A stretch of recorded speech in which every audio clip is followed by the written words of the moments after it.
ज्ञानतिमिरान्धस्य ज्ञानाञ्जनशलाखया चक्षुरुन्मीलितं येन तस्मै श्रीगुरुवे नमः।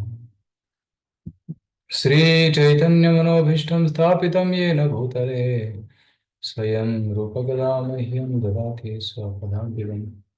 वन्देऽहं श्रीगुरो श्रीयुतापदकमलं श्रीगुरून् वैष्णवांश्च श्रीरूपं साग्रजातं सहगणा रघुनाथान्वितं तं सजीवम् साद्वैतं सावधूतं परिजनासहितं कृष्णचैतन्यदेवं श्रीराधा कृष्णपादां सहगणललिता श्रीविशाखान्वितांश्च नमो विष्णुपादाय कृष्णप्रेष्ठाय भूतले श्रीमते भक्तिवेदान्तस्वामिनिति नामिने नमस्ते सारस्वते देवे गौरवाणी प्रचारिणे निर्विशेषशून्यवादी पाश्चात्यदेशतारिणे नमो महावदन्याय कृष्णप्रेमप्रदायते कृष्णाय कृष्णचैतन्य नाम्ने वर्तसे नमः।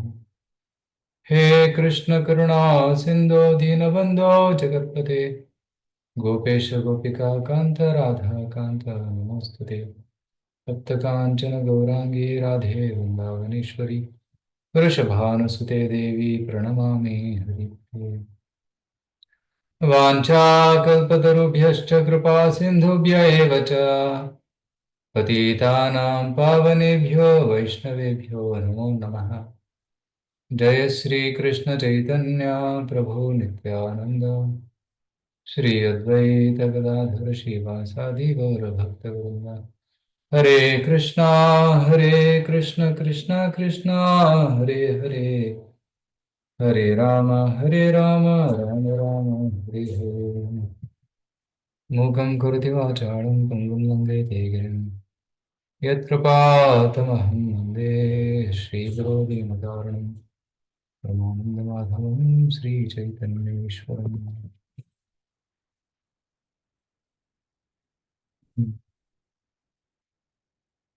ಎಲ್ಲರಿಗೂ ಸ್ವಾಗತ. ನಾವು ಶ್ರೀಮದ್ ಭಾಗವತ ಪುರಾಣ 5ನೇ ಸ್ಕಂದ ಅಧ್ಯಾಯ 13 ಮತ್ತೆ 14 ಚರ್ಚೆ ಮಾಡ್ತಾ ಇದ್ದೀವಿ. ಈ ಅಧ್ಯಾಯಗಳಲ್ಲಿ ಈ ಭೌತಿಕ ಜಗತ್ತಿನ ಅರಣ್ಯದ ಬಗ್ಗೆ ಹೇಳಿದ್ದಾರೆ. Forest of material enjoyment.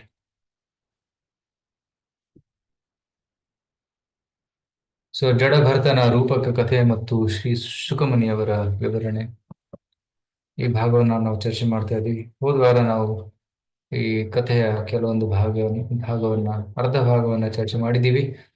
ಇವತ್ತು ನಾವು ಕಥೆಯನ್ನ ಸಂಪೂರ್ಣಗೊಳಿಸೋಣ. ಅದರಿಂದ ಏನು ಕತೆ ಅಥವಾ ಏನು ಪಾಠ ನಾವು ಕಲಿತಾ ಇದ್ದೀವಿ, ಕಲಿಬೇಕು ಅನ್ನೋದನ್ನ ನಾವು ತಿಳ್ಕೊಳ್ಳೋಣ. ಸೊ ಈ ಕಥೆಯ ಪಾಠಗಳು ಮತ್ತೆ ಎಂಡ್ ಅಲ್ಲಿ ಅಂತಿಮವಾಗಿ ಹೇಗೆ ಈ ಜಡ ಜಗತ್ತಿನ ಅರಣ್ಯದಿಂದ ಹೇಗೆ ಹೊರ ಬರಬೇಕು ಅನ್ನೋದನ್ನ ಕೂಡ ಜಡಭರತರು ನಮಗೆ ಹೇಳ್ತಾರೆ. ಸೊ ಆ ಉಪದೇಶಗಳನ್ನ ಕೂಡ ನಾವು ಕೇಳೋಣ, ಕೇಳಿ ನಮ್ಮ ಜೀವನವನ್ನ ಸಾರ್ಥಕಗೊಳಿಸಿಕೊಳ್ಳೋಣ. ಸೊ ಹೋದ ವಾರ ನಾವು ಏನು ಕಲ್ತಿದ್ವಿ ಅಂದ್ರೆ,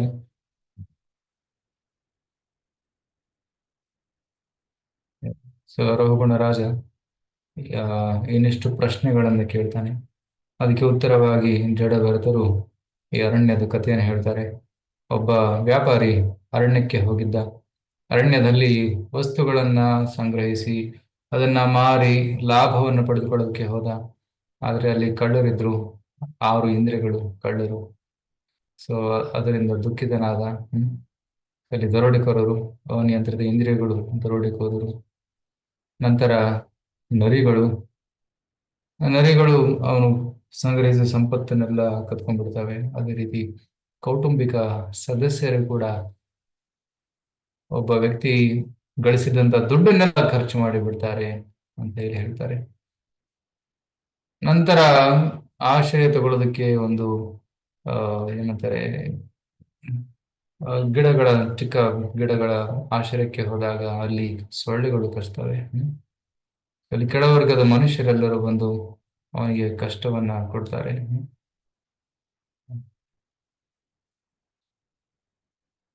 ಸೊ ಅಷ್ಟೇ ಅಲ್ಲ, ಹುಳುಗಳು ಮತ್ತೆ ಹ್ಮ್, ಹೆಗ್ಗಣಗಳು, ಹೆಗ್ಗಣ, ಈ ರೀತಿ ಹಲವಾರು ಪ್ರಾಣಿಗಳಿಂದ ನಮಗೆ ತೊಂದರೆ ಆಗುತ್ತೆ ಅಲ್ಲಿ.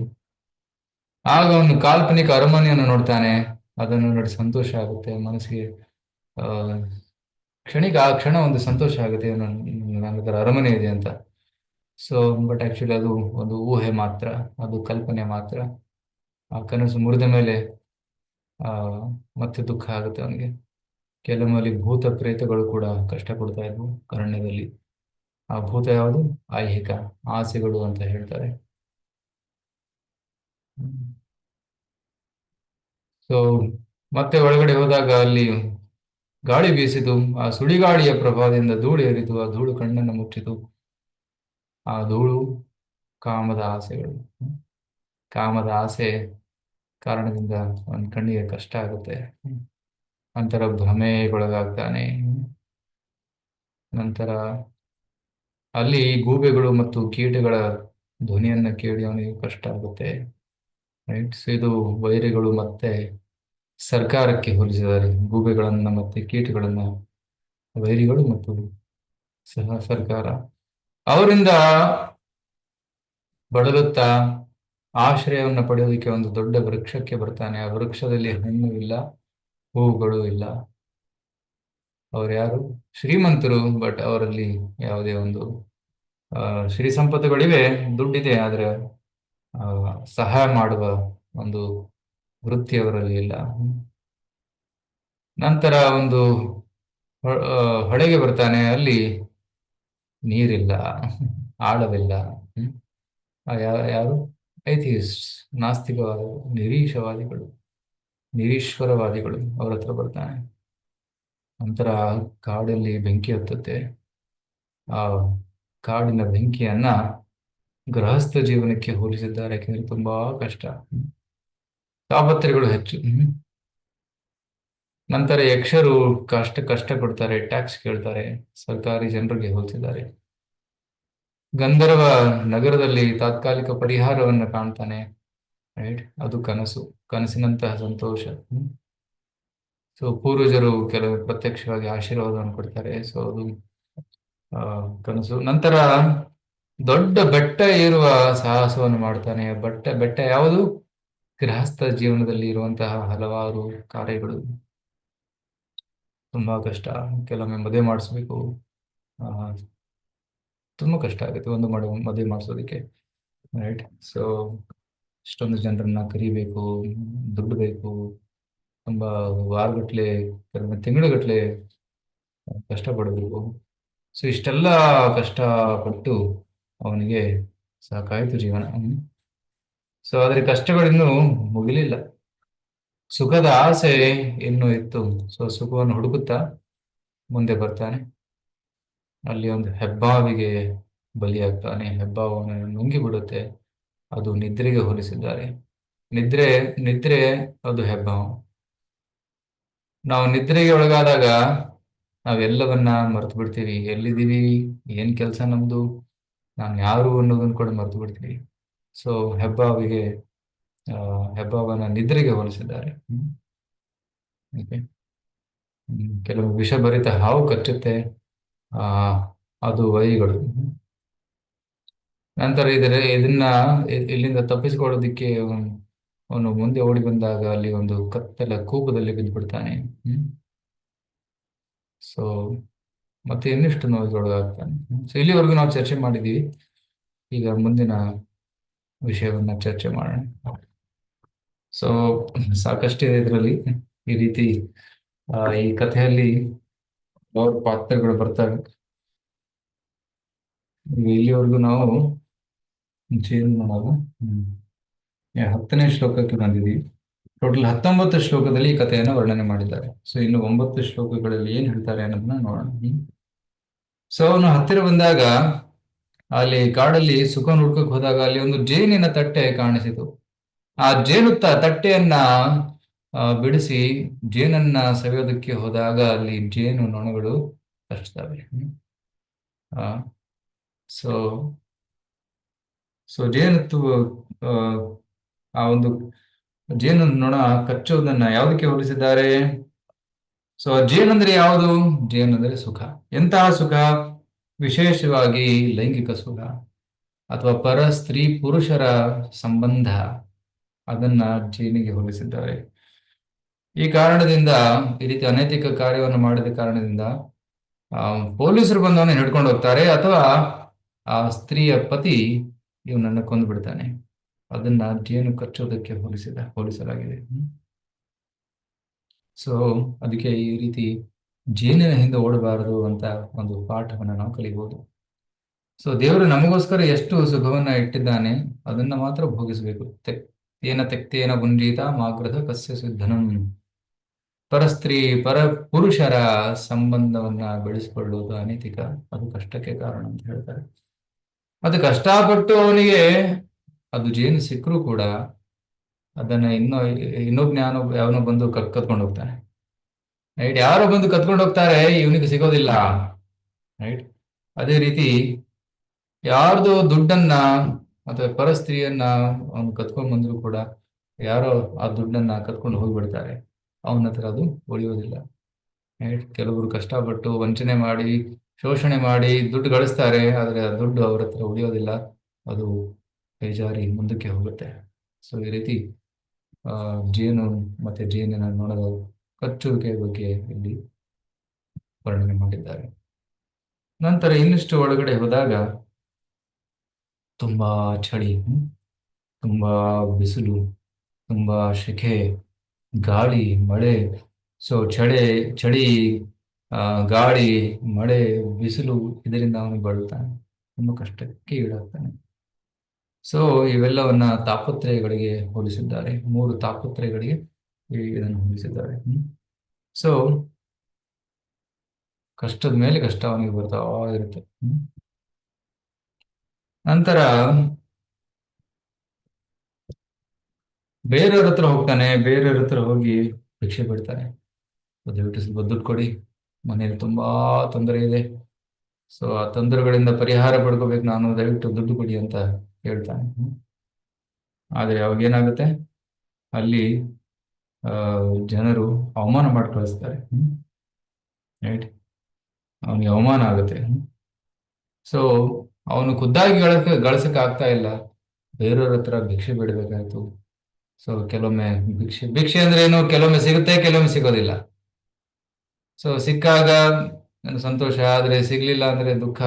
ಆದ್ರೆ ಸಿಕ್ಕಾಗ ಕೂಡ ದುಃಖ ಆಗುತ್ತೆ, ಯಾಕಂದ್ರೆ ತನ್ನ ಸ್ವಂತ ಸಾಮರ್ಥ್ಯದಿಂದ ಜೀವನ ಮಾಡಕ್ ಆಗ್ತಾ ಇಲ್ಲ, ಭಿಕ್ಷೆ ಬೇಡಿ ಜೀವನ ಮಾಡ್ತಾ ಇದ್ದಾನೆ. ಸೊ ಅದಕ್ಕೆ ಆ ಒಂದು ಇನ್ಸಲ್ಟ್, ಆ ಒಂದು ದುಃಖ ಅವನ ಹೃದಯದಲ್ಲಿ ಇರುತ್ತೆ. Actually for a respectable man dishonour is worse than death. ಒಬ್ಬ ಪ್ರಾಮಾಣಿಕ ವ್ಯಕ್ತಿಗೆ, ಗೌರವಾನ್ವಿತ ವ್ಯಕ್ತಿಗೆ ಅವಮಾನ ಆದ್ರೆ ತುಂಬಾ ನೋವಾಗುತ್ತಂತೆ. ಸೊ ಅದಕ್ಕೆ ಇಲ್ಲಿ ಗೌರವಾನ್ವಿತ ವ್ಯಕ್ತಿ ಭಿಕ್ಷೆ ಬೇಡಕ್ಕೆ ಬಂದಾಗ ತುಂಬಾ ನೋವಾಗುತ್ತೆ. ಆದ್ರೆ ಸನ್ಯಾಸಿಗಳು ಕೂಡ ಭಿಕ್ಷೆ ಬೇಡ್ತಾರೆ. ಸೊ ಸನ್ಯಾಸಿಗಳಿಗೂ ಮತ್ತೆ ಇವನಿಗೂ ವ್ಯತ್ಯಾಸ ಏನು? ಆಕ್ಚುಲಿ ಸನ್ಯಾಸಿಗಳು ಅವರು ಪ್ರಚಾರ ಮಾಡೋಕ್ಕೋಸ್ಕರ ಅವರು ಊರೂರು ಅಲಿತಾರೆ, ಮತ್ತೆ ಯಾರು ಅವ್ರಿಗೆ ಭಿಕ್ಷೆಯನ್ನು ಕೊಡ್ತಾರೆ, ಕೊಟ್ಟವರಿಗೆ ಲಾಭ. ಯಾಕಂದ್ರೆ ಸನ್ಯಾಸಿಗಳು ಎಲ್ಲದನ್ನ ಭಗವಂತನ ಸೇವೆಯಲ್ಲಿ ತೊಡಗಿಸ್ತಾರೆ.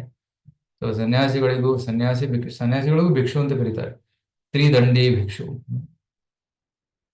ಮತ್ತೆ ಆರ್ಡಿನರಿ ಭಿಕ್ಷುಕ ಕೂಡ ಭಿಕ್ಷೆ ಬಿಡ್ತಾನೆ, ಆದ್ರೆ ಇಬ್ರಿಗೂ ತುಂಬಾ ವ್ಯತ್ಯಾಸ ಇದೆ. ಒಬ್ಬನು ಅನಿವಾರ್ಯವಾಗಿ ಭಿಕ್ಷೆ ಬಿಡ್ತಾನೆ, ಇನ್ನೊಬ್ಬರು ಜನ ಕಲ್ಯಾಣಕ್ಕಾಗಿ, ಲೋಕ ಹಿತಕ್ಕಾಗಿ ಅವರು ಭಿಕ್ಷೆ ಬಿಡ್ತಾರೆ. ಸೊ ಎರಡರಲ್ಲೂ ತುಂಬಾ ವ್ಯತ್ಯಾಸ ಇದೆ.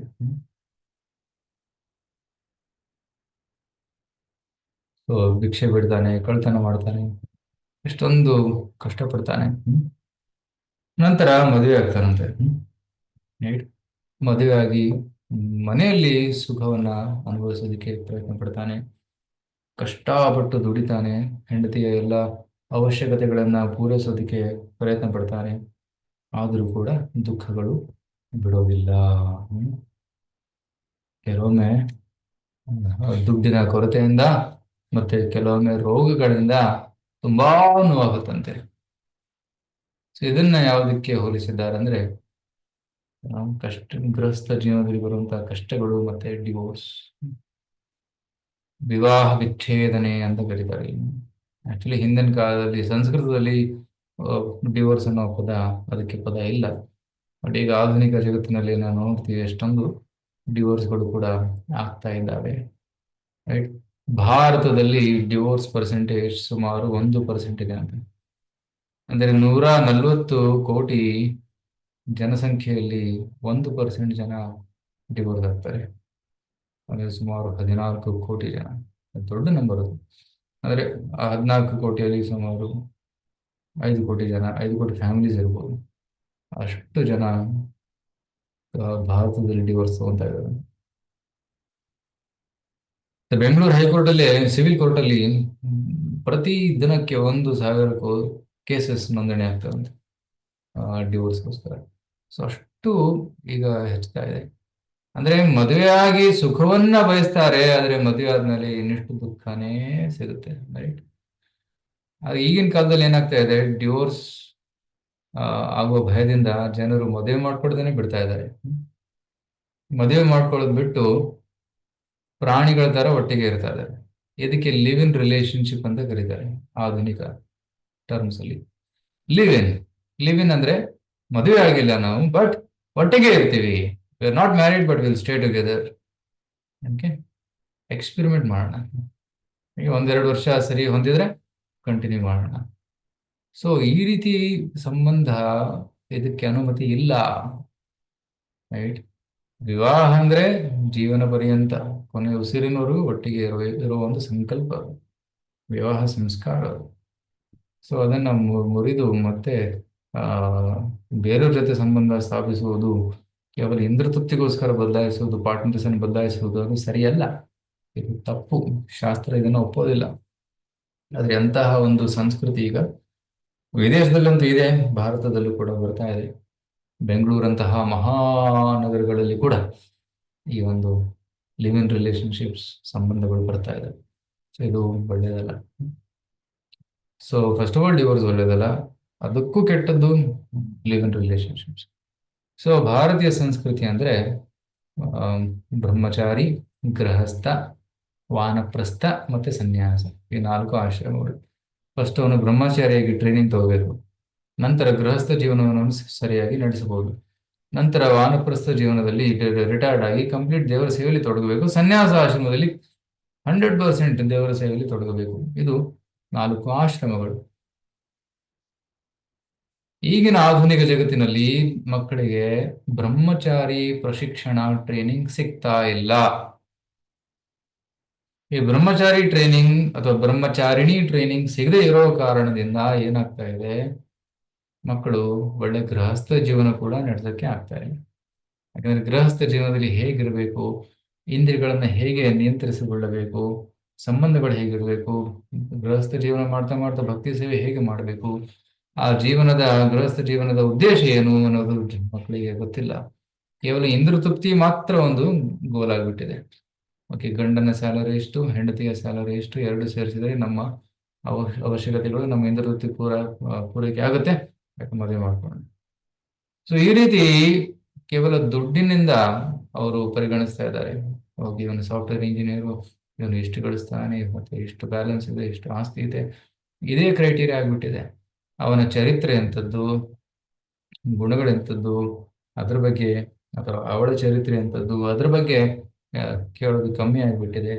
ಕೇವಲ ದುಡ್ಡು ಮತ್ತೆ ಸ್ಟೇಟಸ್ ಕೇಳ್ತಾ ಇದ್ದಾರೆ. ಸೊ ದಿಸ್ ಇಸ್ ರಾಂಗ್, ಇದು ತಪ್ಪು. ಕರೆಕ್ಟ್. ಸೊ ಇದರಿಂದ ಏನಾಗ್ತಾ ಇದೆ, ಗೃಹಸ್ಥ ಆಶ್ರಮವನ್ನ ಸುಖಕ್ಕೋಸ್ಕರ, ಸುಖನ ಅನುಭವಿಸೋಕ್ಕೋಸ್ಕರ ಹೋಗ್ತಾರೆ, ಬಟ್ ಹೆಚ್ಚು ಟೆನ್ಷನ್, ಆಂಗ್ಸೈಟಿ, ಸಾಲ ಮತ್ತೆ ಬ್ರೇಕಪ್ ಇದೆಲ್ಲ ನಡೀತಾ ಇದೆ. ಸೊ ಇದರಿಂದ ಮತ್ತೆ ಇನ್ನಿಷ್ಟು ದುಃಖಕ್ಕೆ ಒಳಗಾಗ್ತಾನೆ ಅಂತ ಶಿಲ ಪ್ರಭಾವದಲ್ಲಿ ಬರೀತಾರೆ. ನಂತರ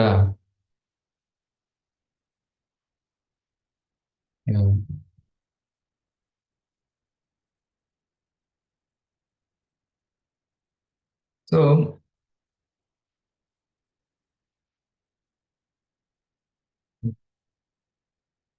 ತನ್ನ ಅಪಾಯ ಸ್ಥಿತಿಯಿಂದ ಪಾರಾದರೆ ಅವನು ಮತ್ತೆ ಲೈಂಗಿಕ ಜೀವನವನ್ನು ಆನಂದಿಸಲು ತನ್ನ ಮನೆಗೆ ಹಿಂದಿರುಗುತ್ತಾನೆ. ರೈಟ್. ಸೊ ಮನೆ ಬಿಟ್ಟು ಹೋಗ್ತಾನೆ ದುಃಖಗಳಿಂದ. ಇಲ್ಲಿ ಡಿವೋರ್ಸ್ ಅಂತ ಹೇಳಿದ್ರು.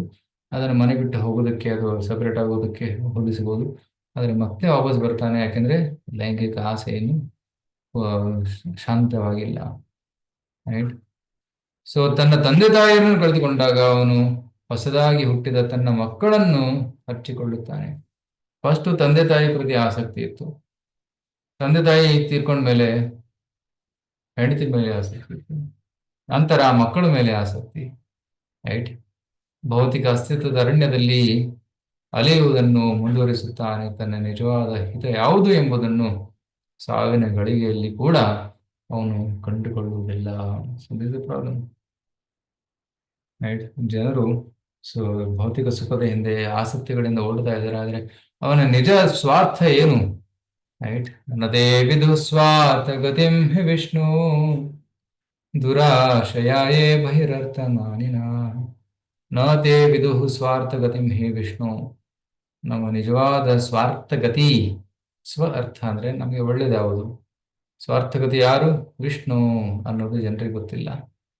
ನನ್ನ ಸ್ವಾರ್ಥಗತಿ ದುಡ್ಡು ಅಥವಾ ಫಾರಿನ್ ಚಾನ್ಸು, ಜಾಬು, ಈ ರೀತಿ ತಮ್ಮದೇ ಆದಂತಹ ಡೆಫಿನೇಷನ್ಸ್ ಮಾಡ್ಕೊಂಡಿದ್ದಾರೆ ಜನ. ಆದ್ರೆ ಭಾಗವತ ಹೇಳೋ ಪ್ರಕಾರ ನಮ್ಮ ನಿಜವಾದ ಸ್ವಾರ್ಥಗತಿ ವಿಷ್ಣು. ವಿಷ್ಣುವಿನ ಪಾದವನ್ನು ನಾವೆಲ್ಲರೂ ಸೇರಬೇಕು. ಅದನ್ನ ಮರೆತು ಬಿಟ್ಟು ಕೇವಲ ಇಂದ್ರ ತೃಪ್ತಿಯ ಕಾರ್ಯದಲ್ಲಿ ಈ ವ್ಯಕ್ತಿ ತೊಡಗ್ತಾ ಇದ್ದಾನೆ. ಆಧ್ಯಾತ್ಮಿಕ ಜೀವನದಲ್ಲಿ ರುಚಿನೇ ಇಲ್ಲ ಇವನಿಗೆ. ಇದು ಏನೋ ದುರದೃಷ್ಟ. ನಾವು ಕೂಡ ನಮ್ಮ ಪ್ರಚಾರದಲ್ಲಿ ನೋಡ್ತೀವಿ, ತಾವು ಕೂಡ ನೋಡಿರ್ಬೋದು. ರೈಟ್. ಎಷ್ಟೊಂದು ಜನ ಆ, ಕಷ್ಟದಲ್ಲಿದ್ದಾರೆ. ಟೆಂಪಲ್ಗೆ ಬನ್ನಿ, ಭಕ್ತಿ ಸೇವೆ ಮಾಡಿ, ಹರಿಕೃಷ್ಣ ಜಪ ಮಾಡಿ ಅಂದ್ರೆ ಟೈಮ್ ಇಲ್ಲ ಸರ್ ಅಂತಾರೆ. ಆದ್ರೆ ಇಂದ್ರ ತೃಪ್ತಿ ಮಾಡೋದಕ್ಕೆ ಸಾಕಷ್ಟು ಟೈಮ್ ಇದೆ. ದಿನಕ್ಕೆ 4 ಹೊತ್ತು ತಿಂತಾರೆ, 8 ಗಂಟೆ ನಿದ್ರೆ ಮಾಡ್ತಾರೆ, ಕೆಲಸ ಮಾಡ್ತಾರೆ, ದುಡ್ಡು ಎಣಿಸ್ತಾರೆ. ಅದಕ್ಕೆಲ್ಲ ಟೈಮ್ ಇದೆ. ಟಿವಿ ನೋಡ್ತಾರೆ. ಈಗಿನ ಕಾಲದಲ್ಲಂತೂ ಮೊಬೈಲ್ ಮುಂದೆ ಕೂತ್ಕೊಂಡ್ಬಿಡ್ತಾರೆ. 4-5 ಗಂಟೆ ಮೊಬೈಲ್ ಅನ್ನು ನೋಡ್ತಾ ಇರ್ತಾರೆ. ಆದ್ರೆ ಹರಿಕೃಷ್ಣ ಜಪ ಮಾಡಿ ಅಂದ್ರೆ ಸಮಯ ಇಲ್ಲ, ತುಂಬಾ ಬಿಜಿ ಇದೀವಿ ಅಂತ. So this the problem. So ಆಧ್ಯಾತ್ಮಿಕ ಜೀವನವೇ ನಮ್ಮ ನಿಜವಾದ ಸ್ವಾರ್ಥ. ಅದನ್ನ ಬಿಟ್ಟು ಜನರು ಆ ಇಂದ್ರ ತೃಪ್ತಿಯಲ್ಲಿ ತೊಡಗ್ತಾ ಇದ್ದಾರೆ. So that is the problem.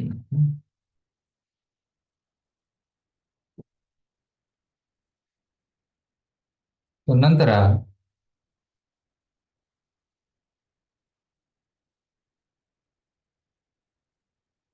ಅನೇಕ ವೀರರು ಸಹ ವಿಫಲರಾಗುತ್ತಾರೆ ಈ ಜೀವನದಲ್ಲಿ.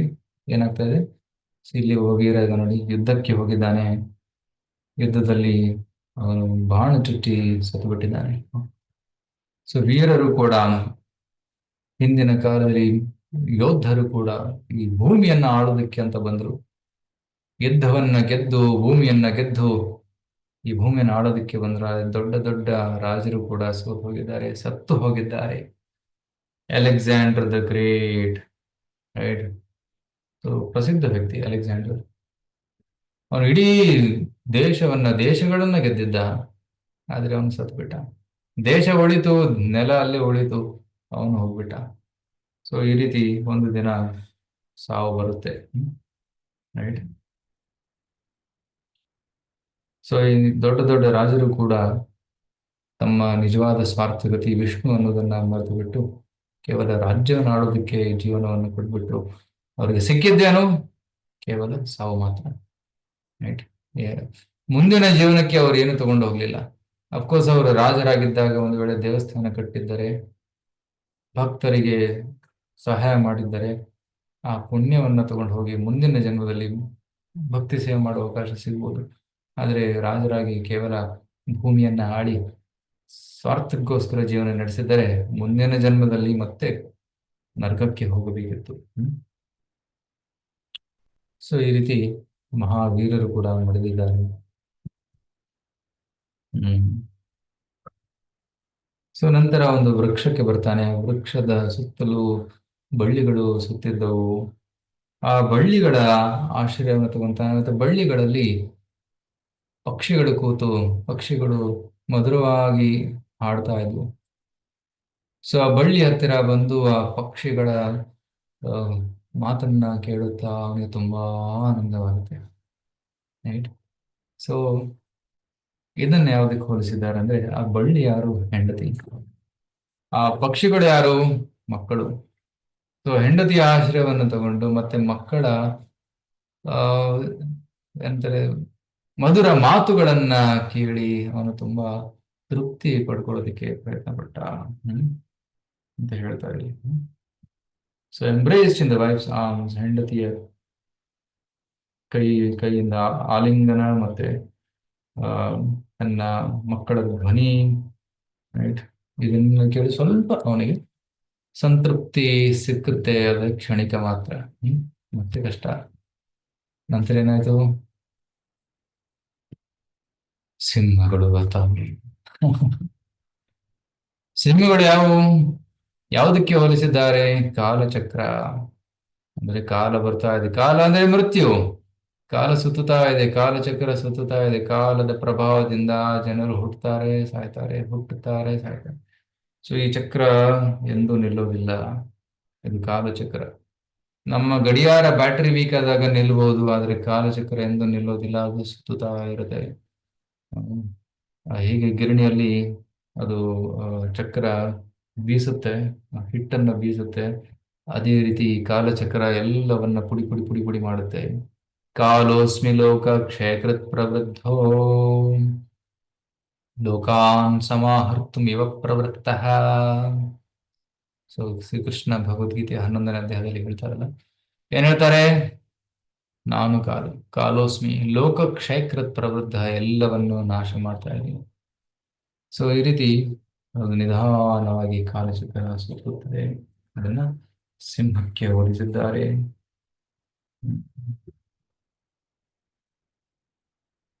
ಸೊ ನಂತರ ಈ ಸಿಂಹಗಳಿಂದ ಬಚಾವಾಗೋದಕ್ಕೆ ಅವನು ಓಡಿ ಹೋಗ್ತಾನೆ. ಯಾರ ಆಶೀರ್ವಾದ ತಗೊಂತಾನೆ? ಬಕ ಮತ್ತೆ ಹದ್ದುಗಳ ಆಶ್ರಯವನ್ನ ತಗೊಂತಾನೆ. ಬಕ ಮತ್ತೆ ರಣಹದ್ದುಗಳು, ಇವನ್ನ ಯಾವುದಕ್ಕೆ ಹೋಲಿಸಿದ್ದಾರೆ ಅಂದ್ರೆ, ರೈಟ್, ಹುಸಿ ಸ್ವಾಮಿಗಳಿಗೆ ಹೋಲಿಸಿದ್ದಾರೆ. ಬಕಗಳನ್ನ ಫಾಲ್ಸ್ ಸ್ವಾಮೀಸ್. ಈ ಜಗತ್ತಿನಲ್ಲಿ ನಿಜವಾದ ಗುರುಗಳು ಇದ್ದಾರೆ, ಢೋಂಗಿ ಗುರುಗಳು ಇದ್ದಾರೆ, ಢೋಂಗಿಗಳು ಇದ್ದಾರೆ. ನಿಜವಾದ ಗುರುಗಳು ಕೃಷ್ಣನ ಕಡೆ ಮಾರ್ಗವನ್ನು ತೋರಿಸ್ತಾರೆ. ಆದರೆ ಢೋಂಗಿಗಳು ನಾನೇ ದೇವರು, ನೀವೇ ದೇವರು, ನೀವೆಲ್ಲರೂ ದೇವರು, ನಮಗೆ ಮತ್ತೆ ನಿಮಗೆ ಏನು ವ್ಯತ್ಯಾಸವಿಲ್ಲ, ಎಲ್ಲರೂ ಒಂದೇ ಅಂತ ಹೇಳುವುದು ಕೂಡ ತಪ್ಪು. ಕೆಲವೊಬ್ರು, ನಾನು ನಿಮಗೆ ಒಂದು ಮಂತ್ರವನ್ನು ಕೊಡ್ತೇನೆ, ನನಗೆ ಎಷ್ಟು ದಕ್ಷಿಣೆಯನ್ನು ಕೊಡಿ, ಆ ಮಂತ್ರದ ಪ್ರಭಾವದಿಂದ ನೀವು ದೇವರಾಗ್ತೀರಾ ಅಂತ ಸುಳ್ಳು ಆಸೆಗಳನ್ನು ತೋರಿಸ್ತಾರೆ. ಇನ್ನು ಕೆಲವರು ಸ್ವಾಮಿಯ ರೂಪದಲ್ಲಿ ಅವರು ಜನರ ರೋಗ ನಿವಾರಣೆ ಮಾಡ್ತಾರೆ, ಆದರೆ ಭವರೋಗವನ್ನ ನಿವಾರಣೆ ಮಾಡುವ ಸಾಮರ್ಥ್ಯ ಅವರಲ್ಲಿಲ್ಲ. ಕೆಲವೊಬ್ರು ಸ್ವಾಮಿಗಳು ಭಸ್ಮವನ್ನು ತೋರಿಸ್ತಾರೆ, ಭಸ್ಮ ಅಥವಾ ಉಂಗುರವನ್ನ ಪ್ರದರ್ಶನ ಮಾಡಿ ಜನರನ್ನ ಮೆಚ್ಚಿಸಿ ತಾವೇ ದೇವರು ಅಂತ ಹೊಗಳಿಸ್ಕೊಳ್ತಾರೆ. ಇವೆಲ್ಲರೂ ಢೋಂಗಿಗಳು. ಇವರೆಲ್ಲರೂ ಢೋಂಗಿಗಳು ಯಾಕಂದ್ರೆ ಇವರೆಲ್ಲರೂ ಜನರಿಗೆ ನಿಜವಾದ ಮಾರ್ಗದರ್ಶನ, ಭಗವಂತನ ಕಡೆ ದಾರಿ ತೋರಿಸ್ತಾ ಇಲ್ಲ, ಅದಕ್ಕೆ ಢೋಂಗಿಗಳು. ಪ್ರಾಮಾಣಿಕ ಗುರು ಯಾರು? ಯಾರು ಎಲ್ಲಾ ಜನರನ್ನ ಭಗವಂತನ ಕಡೆ ತಗೊಂಡು ಹೋಗ್ತಾರೆ, ಅವರೇ ನಿಜವಾದ ಸ್ವಾಮಿಗಳು, ನಿಜವಾದ ಗುರುಗಳು ಅಂತ ಹೇಳಬಹುದು. ರಾವಣ ಕೂಡ ಸ್ವಾಮಿಯ ವೇಷವನ್ನ ಧರಿಸಿ ವಂಚನೆ ಮಾಡಿ ಸೀತೆಯನ್ನ ಅಪಹರಿಸಿಕೊಂಡು ಹೋದ. ಅದೇ ರೀತಿ ಕೆಲವು ಸ್ವಾಮಿಗಳ ವೇಷದಲ್ಲಿ ಇದ್ದುಕೊಂಡು ಕೂಡ ಶೋಷಣೆ, ವಂಚನೆ ಮಾಡ್ತಾ ಇದ್ದಾರೆ. ಅಂತಹವರನ್ನ ಢೋಂಗಿಗಳು ಅಂತ ಕರೀತಾರೆ. ಆದರೆ ನಿಜವಾದ ಸ್ವಾಮಿಗಳು ಅವರು ಯಾವುದೇ ದುರಾಸೆ ಇಟ್ಕೊಳ್ಳುವುದಿಲ್ಲ. ಧನಂ ಜನಂ ಸುಂದರಿಂ, ದುಡ್ಡಿನ ಮೇಲೆ ಆಸೆ ಇಲ್ಲ, ಸ್ತ್ರೀ ಮೇಲೆ ಆಸೆ ಇರುವುದಿಲ್ಲ. ಅಂತಹ ಪ್ರಾಮಾಣಿಕ ಸ್ವಾಮಿಗಳು ಕೇವಲ ಕೃಷ್ಣನ ಸೇವೆಯಲ್ಲಿ ತೊಡಗಿರ್ತಾರೆ. ಅಂತಹವರ ಸೇವೆಯನ್ನ ಮಾಡಬೇಕು, ಅಂತಹವರ ಸಂಘವನ್ನು ಪಡ್ಕೋಬೇಕು, ಆಗ ಲಾಭ. ಇಲ್ಲಾಂದ್ರೆ ಬಕಗಳ ತರ ಇರುವಂತಹ ಸ್ವಾಮಿಗಳ ಹತ್ರ ಹೋದ್ರೆ, ಬಕನಿಗೆ ಯಾಕೆ ಸ್ವಾಮಿ ಅಂತ ಕರೀತಾರೆ? ಬಕ ತುಂಬಾ ತಪಸ್ಸು ಮಾಡುತ್ತೆ, ರೈಟ್. ಯಾಕೆ? ನೀರಲ್ಲಿ ಒಂದು ಕಾಲಿನಲ್ಲಿ ನಿಂತ್ಕೊಳ್ಳುತ್ತಂತೆ. ಒಂದು ಕಾಲಿನ ಮೇಲೆ ನಿಂತ್ಕೊಂಡು ಮೀನ್ ಹಿಡಿಯೋದಿಕ್ಕೆ ಪ್ರಯತ್ನ ಪಡುತ್ತೆ. ಬಕದ ಕಾಲು ಎತ್ತರ ಇರುತ್ತೆ. ಸೊ ಒಂದು ಕಾಲು ಕೆಳಗಡೆ ನಿಲ್ಲುತ್ತೆ, ಇನ್ನೊಂದು ಕಾಲು ಮೇಲೆತ್ತಿರುತ್ತೆ. ಆ ಮೀನು ಬಂದಾಗ ಅದನ್ನ ತಕ್ಷಣ ಹಿಡ್ಕೊಂಡ್ಬಿಡುತ್ತೆ. ನೋಡೋದಕ್ಕೆ ತಪಸ್ವಿ ತರ ಕಾಣುತ್ತೆ, ಒಂದು ಕಾಲಿನ ಮೇಲೆ ತಪಸ್ಸು ಮಾಡ್ತಾ ಇದ್ದಾನಂತ, ಆದ್ರೆ ಒಳಗಡೆ ವಂಚನೆಯ ಭಾವನೆ ಇದೆ. ಅದೇ ರೀತಿ ಸ್ವಾಮಿಗಳು, ಡೋಂಗಿ ಸ್ವಾಮಿಗಳು ಕೂಡ ತುಂಬಾ ಪ್ರಭಾವಶಾಲಿ ತಪಸ್ವಿ ಅಂತ ಅನಿಸ್ಬಹುದು, ಆದ್ರೆ ಅವರನ್ನ ನಿಕಟವಾಗಿ ನೋಡಿದಾಗ ಅವ್ರು ಯಾರು ಅಂತ ಗೊತ್ತಾಗುತ್ತೆ. ಅದಕ್ಕಾಗಿ ನಾವು ಯಾರನ್ನಾದ್ರೂ ಫಾಲೋ ಮಾಡೋಗಾಗಿದ್ರೆ ಅವರನ್ನ ಫಸ್ಟ್ ನಾವು ವೈಯಕ್ತಿಕವಾಗಿ ನೋಡಬೇಕು. ಅವರ ಆಚಾರ ಮತ್ತೆ ಪ್ರಚಾರವನ್ನ ನೋಡಬೇಕು. ಆಚಾರ ಮತ್ತೆ ಪ್ರಚಾರದಲ್ಲಿ ಯಾವುದೇ ವ್ಯತ್ಯಾಸ ಇರಬಾರದು. ವ್ಯತ್ಯಾಸ ಕಂಡಲ್ಲಿ ಅವರು ನಿಜವಾದ ಸ್ವಾಮಿಗಳಲ್ಲ ಅಂತ ಅರ್ಥ. ಸೊ ಹೊರಗಡೆ ಒಳಗಡೆ ಒಂದೇ ಇರಬೇಕು, ಅಂತಹ ಜೀವನ ನಡೆಸಬೇಕು. ಶಿಲಪ್ರಭಾದರ ಜೀವನ ಆ ರೀತಿ ಇತ್ತು. ತೆರೆದ ಪುಸ್ತಕ ತರ ಇತ್ತು. ಪ್ರಭುಪಾದರ ಜೀವನದಲ್ಲಿ ಯಾವುದೂ ಮುಚ್ಚುಮರೆ ಇರಲಿಲ್ಲ, ಎಲ್ಲವೂ ಓಪನ್ ಆಗಿತ್ತು. ಅಂತಹ ಜೀವನವನ್ನ ಪ್ರಭುಪಾದರು ನಡೆಸಿದ್ದಾರೆ. ಇದರಿಂದ ಅವರ ಶಿಷ್ಯರೆಲ್ಲರಿಗೂ ತುಂಬಾ ವಿಶ್ವಾಸ ಇತ್ತು. ಪ್ರಭುಪಾದರು ಏನ್ ಹೇಳ್ತಾರೆ ಅದು ಸತ್ಯ. ಯಾಕಂದ್ರೆ ಪ್ರಭುಪಾದರ ಮನಸ್ಸಿನಲ್ಲಿ ಯಾವುದೇ ಸ್ವಾರ್ಥ ಇರಲಿಲ್ಲ. ಸೊ ಬಕ ನಂತರ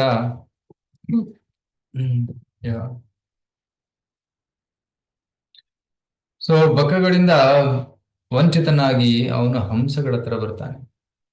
ಹಂಸಗಳು ಹಂಸಗಳು ದೇ ಆರ್ ರಿಯಲ್ ಸ್ವಾಮೀಸ್, ನಿಜವಾದ ಸ್ವಾಮಿಗಳ ಹತ್ರ ಬರ್ತಾನೆ.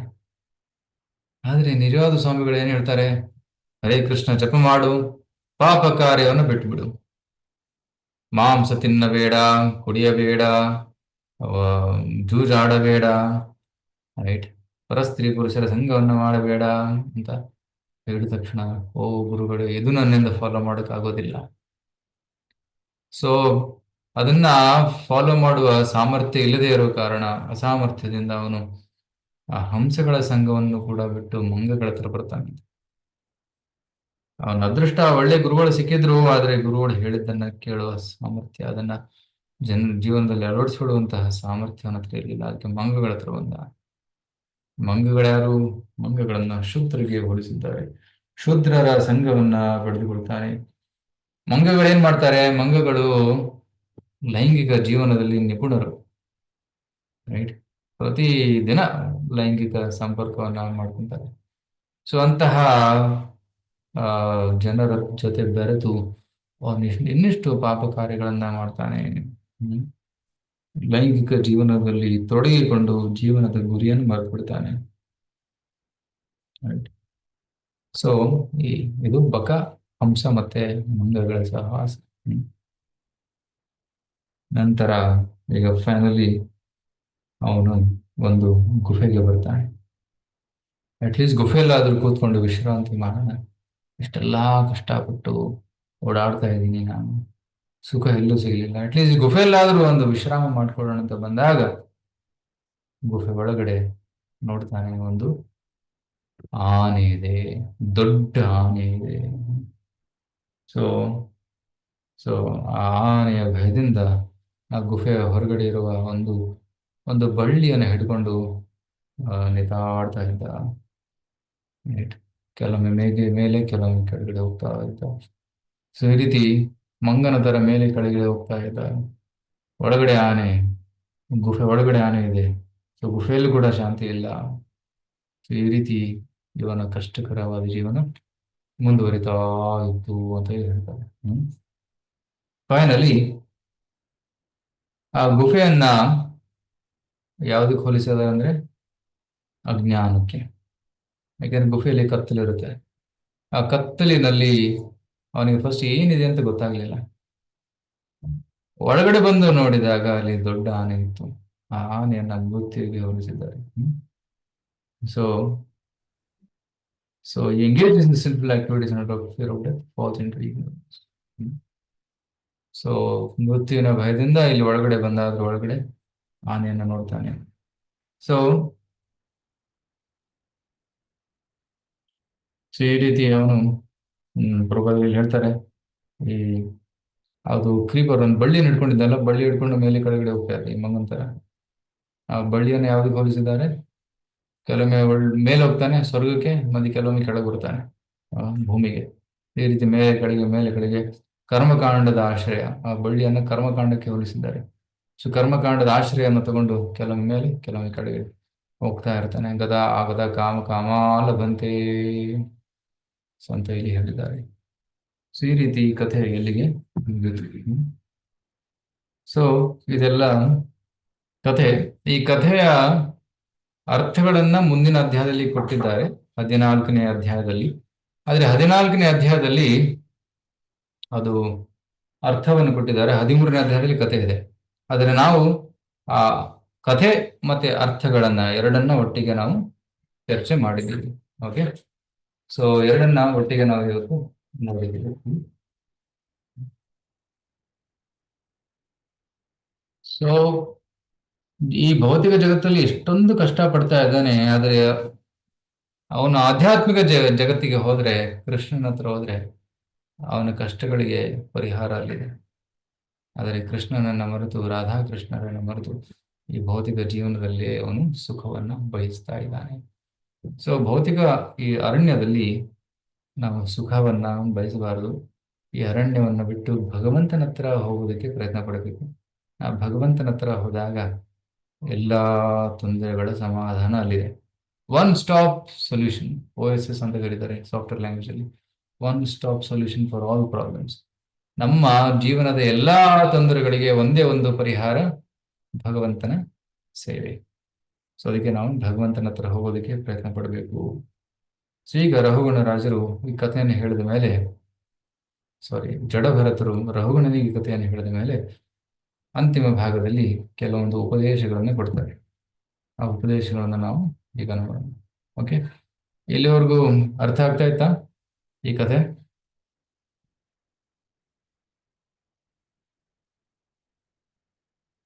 ಹರೇ ಕೃಷ್ಣ ಪ್ರಭುಜಿ ಮಾತಾಜಿ.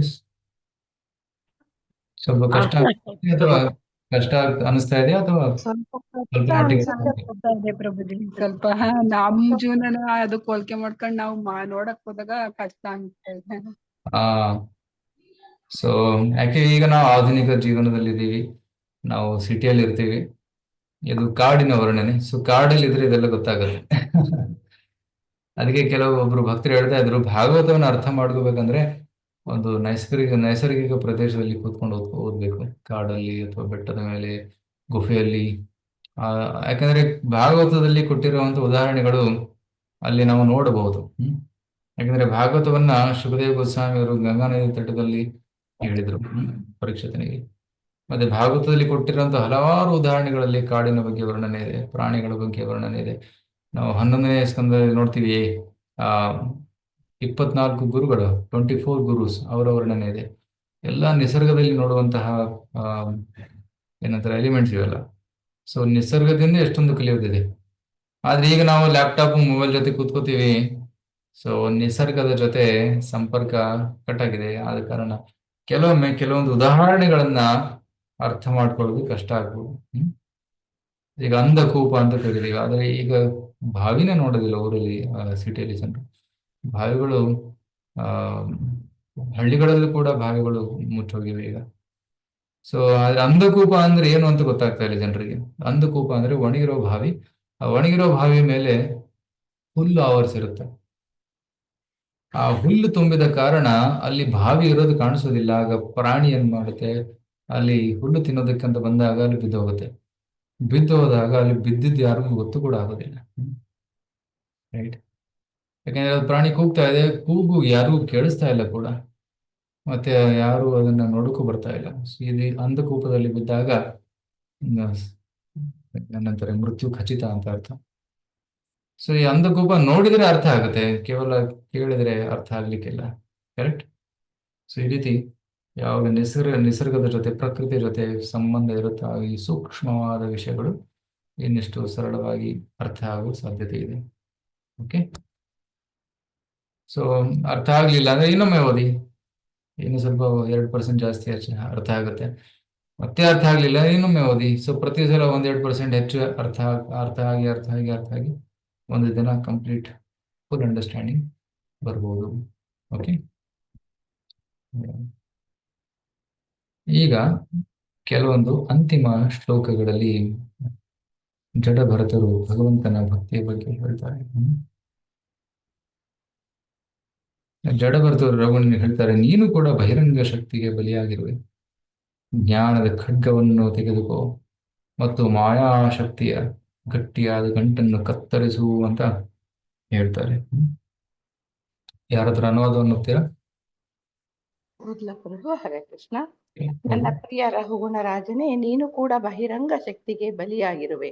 ಭೌತಿಕ ಸುಖಗಳ ಆಕರ್ಷಣೆಯ ಮಾರ್ಗದಲ್ಲಿ ತೊಡಗಿಕೊಂಡಿರುವೆ. ನೀನು ಎಲ್ಲಾ ಜೀವಿಗಳಿಗೂ ಸಮಾನ ಗೆಳೆಯನಾಗುವುದಕ್ಕಾಗಿ ರಾಜ ಪದವಿಯನ್ನು, ಅಪರಾಧಿಗಳನ್ನು ದಂಡಿಸುವ ರಾಜದಂಡವನ್ನು ತ್ಯಜಿಸಬೇಕೆಂದು ಈಗ ನಿನಗೆ ನಾನು ಉಪದೇಶ ಮಾಡುತ್ತೇನೆ. ಇಂದ್ರಿಯಕ ವಸ್ತುಗಳ ಬಗೆಗೆ ಇರುವ ಆಕರ್ಷಣೆಯನ್ನು ತ್ಯಜಿಸಿ ಭಕ್ತಿ ಸೇವೆಯಿಂದ ಹರಿತವಾಗಿರುವ ಜ್ಞಾನದ ಖಡ್ಗವನ್ನು ತೆಗೆದುಕೋ. ಆಗ ನೀನು ಮಹಾಶಕ್ತಿಯ ಗಟ್ಟಿಯಾದ ಗಂಟನ್ನು ಕತ್ತರಿಸಲು ಮತ್ತು ಅಜ್ಞಾನ ಸಮುದ್ರದ ಇನ್ನೊಂದು ದಡಕ್ಕೆ ದಾಟಿ ಹೋಗಲು ಸಮರ್ಥನಾಗುವೆ. ಧನ್ಯವಾದಗಳು. ಹರೇ ಕೃಷ್ಣ. ರಹುಗಣನಿಗೆ 4 ಉಪದೇಶಗಳನ್ನು ಕೊಡ್ತಾರೆ. ಒಂದು, ಕೃತಭೂತ ಮೈತ್ರ, ಎಲ್ಲ ಜೀವಿಗಳಿಗೆ ಮೈತ್ರಿ ಅಂದರೆ ಸಮಾನವಾಗಿ ನೋಡು, ಮಿತ್ರನಾಗು. ಇಲ್ಲಿ ಜಡಭರತ ನಡ್ಕೊಂಡು ಬರುವಾಗ ಇರುವೆಗೂ ಕೂಡ ಕಷ್ಟ ಕೊಡ್ತಾ ಇರ್ಲಿಲ್ಲ. ಆದ್ರೆ ರಘುಗಣ ರಾಜ ಜಡಭರತನನ್ನ ಕೊಲ್ಲೋಕೆ ಹೋಗ್ತಾರೆ, ಬೆದರಿದ ಕೊಲ್ತೀನಿ ಅಂತ. ಎಲ್ಲರಿಗೆ ನೀನು ಕಷ್ಟ ಕೊಡ್ತಾ ಇದೀಯ, ಮೈತ್ರಿ ಭಾವನ ಬೆಳೆಸ್ಕೊ. ನಂತರ ಇನ್ನು ರಾಜಗದ್ದೆಯನ್ನ ಬಿಟ್ಟು ಮತ್ತೆ ರಾಜದಂಡವನ್ನ ಬಿಟ್ಟು ನೀನು ಸರಳವಾದ ಜೀವನವನ್ನು ನಡೆಸುವಂತಾರೆ. ನಂತರ ಇಂದ್ರಿಯ ಬಯಕೆಗಳನ್ನ ಬಿಟ್ಟು ಬಿಡು. ನಂತರ ಜ್ಞಾನದ ಖಡ್ಗವನ್ನು ಎತ್ಕೊ. ಜ್ಞಾನದ ಖಡ್ಗ ಅಂದ್ರೆ ಏನು? ಜ್ಞಾನಾಸಿನೇಹಯ್ಯ ವಿಕೃಣ ಮೋಹ. ಇನ್ನೊಂದು ಶ್ಲೋಕದಲ್ಲಿ ಹೇಳ್ತಾರಲ್ಲ, ಜ್ಞಾನ ಅಸಿನ. ಜ್ಞಾನ ಅಂದರೆ ಖಡ್ಗ. ಜ್ಞಾನದ ಖಡ್ಗವನ್ನು ಎತ್ಕೊಂಡು ಎಲ್ಲ ಅಟ್ಯಾಚ್ಮೆಂಟ್ಸ್, ಆಸಕ್ತಿಗಳನ್ನು ಕತ್ತರಿಸು ಅಂತ ಹೇಳ್ತಾರೆ. ನಾನು ಆತ್ಮ, ನಾನು ದೇವರ ಸೇವಕ, ಇದು ನನ್ನ ನಿಜವಾದ ಪರಿಚಯ. ಆ ಒಂದು ಪರಿಚಯದಲ್ಲಿ ಸ್ಥಿರವಾಗಿ ಆ ಜ್ಞಾನದ ಖಡ್ಗದಿಂದ, ನಾನು ಭಗವಂತನ ದಾಸ ಅನ್ನುವ ಜ್ಞಾನದ ಖಡ್ಗದಿಂದ ಎಲ್ಲ ಆಸಕ್ತಿಗಳನ್ನ ಕತ್ತರಿಸಿ ಭಗವಂತನ ಹತ್ರ ಹೋಗುವಂತ ರಘುಗಣ ಮಹಾರಾಜರಿಗೆ ಜಡಭರತರು ಹೇಳಿದರು. ಈಗ ಮುಂದಿನ 3 ಶ್ಲೋಕಗಳು ತುಂಬಾ ಸುಂದರವಾಗಿವೆ. ರಾಜೋವಾಚ, ಮನುಷ್ಯ ಜೀವನದ ಸಫಲತೆ ಬಗ್ಗೆ ಇಲ್ಲಿ ಹೇಳ್ತಾರೆ. ಓಹೋ ನೃಜನ್ಮ ಕಿಲ ಜನ್ಮ ಶೋಭನಂ, ಕಿಂ ಜನ್ಮ ವಿಸ್ತ್ವ ಅಪರೈರಪ್ಯಮುಷ್ಮಿನ್, ನ ಯದೃಷಿಕೇಶ ಯಶಕೃತಾತ್ಮನಾ, ಮಹಾತ್ಮನಾ ವಃ ಪ್ರಚುರ ಸಮಾಗಮಃ. ಭಕ್ತರ ಸಂಘವಿಲ್ಲದ ಜೀವನ ವ್ಯರ್ಥ ಅಂತ ಇಲ್ಲಿ ಹೇಳ್ತಾರೆ. ಓಕೆ, ಭಾನುಮತಿ. ಹರೇ ಕೃಷ್ಣ ಪ್ರಭು. ರಘುಗಣರಾಜನು ಹೀಗೆ ಹೇಳಿದನು: ಮಾನವ ಜನ್ಮವು ಉಳಿದೆಲ್ಲವುಗಳಿಗಿಂತ ಶ್ರೇಷ್ಠವಾದುದು. ಸ್ವರ್ಗ ಲೋಕಗಳಲ್ಲಿ ದೇವತೆಯಾಗಿ ಹುಟ್ಟುವುದು ಕೂಡ ಭೂಮಿಯಲ್ಲಿ ಮನುಷ್ಯನಾಗಿ ಹುಟ್ಟುವಷ್ಟು ಭವ್ಯವಾದುದಲ್ಲ. ದೇವತೆಯ ಉನ್ನತ ಸ್ಥಾನದಿಂದಾಗುವ ಉಪಯೋಗವಾದರೂ ಏನು? ದೇವಲೋಕಗಳಲ್ಲಿ ಸಮೃದ್ಧವಾದ ಭೌತಿಕ ಸುಖಗಳ ಕಾರಣ ಭಕ್ತರೊಂದಿಗೆ ಸಹವಾಸ ಮಾಡುವ ಸಾಧ್ಯತೆಯೇ ಇಲ್ಲ.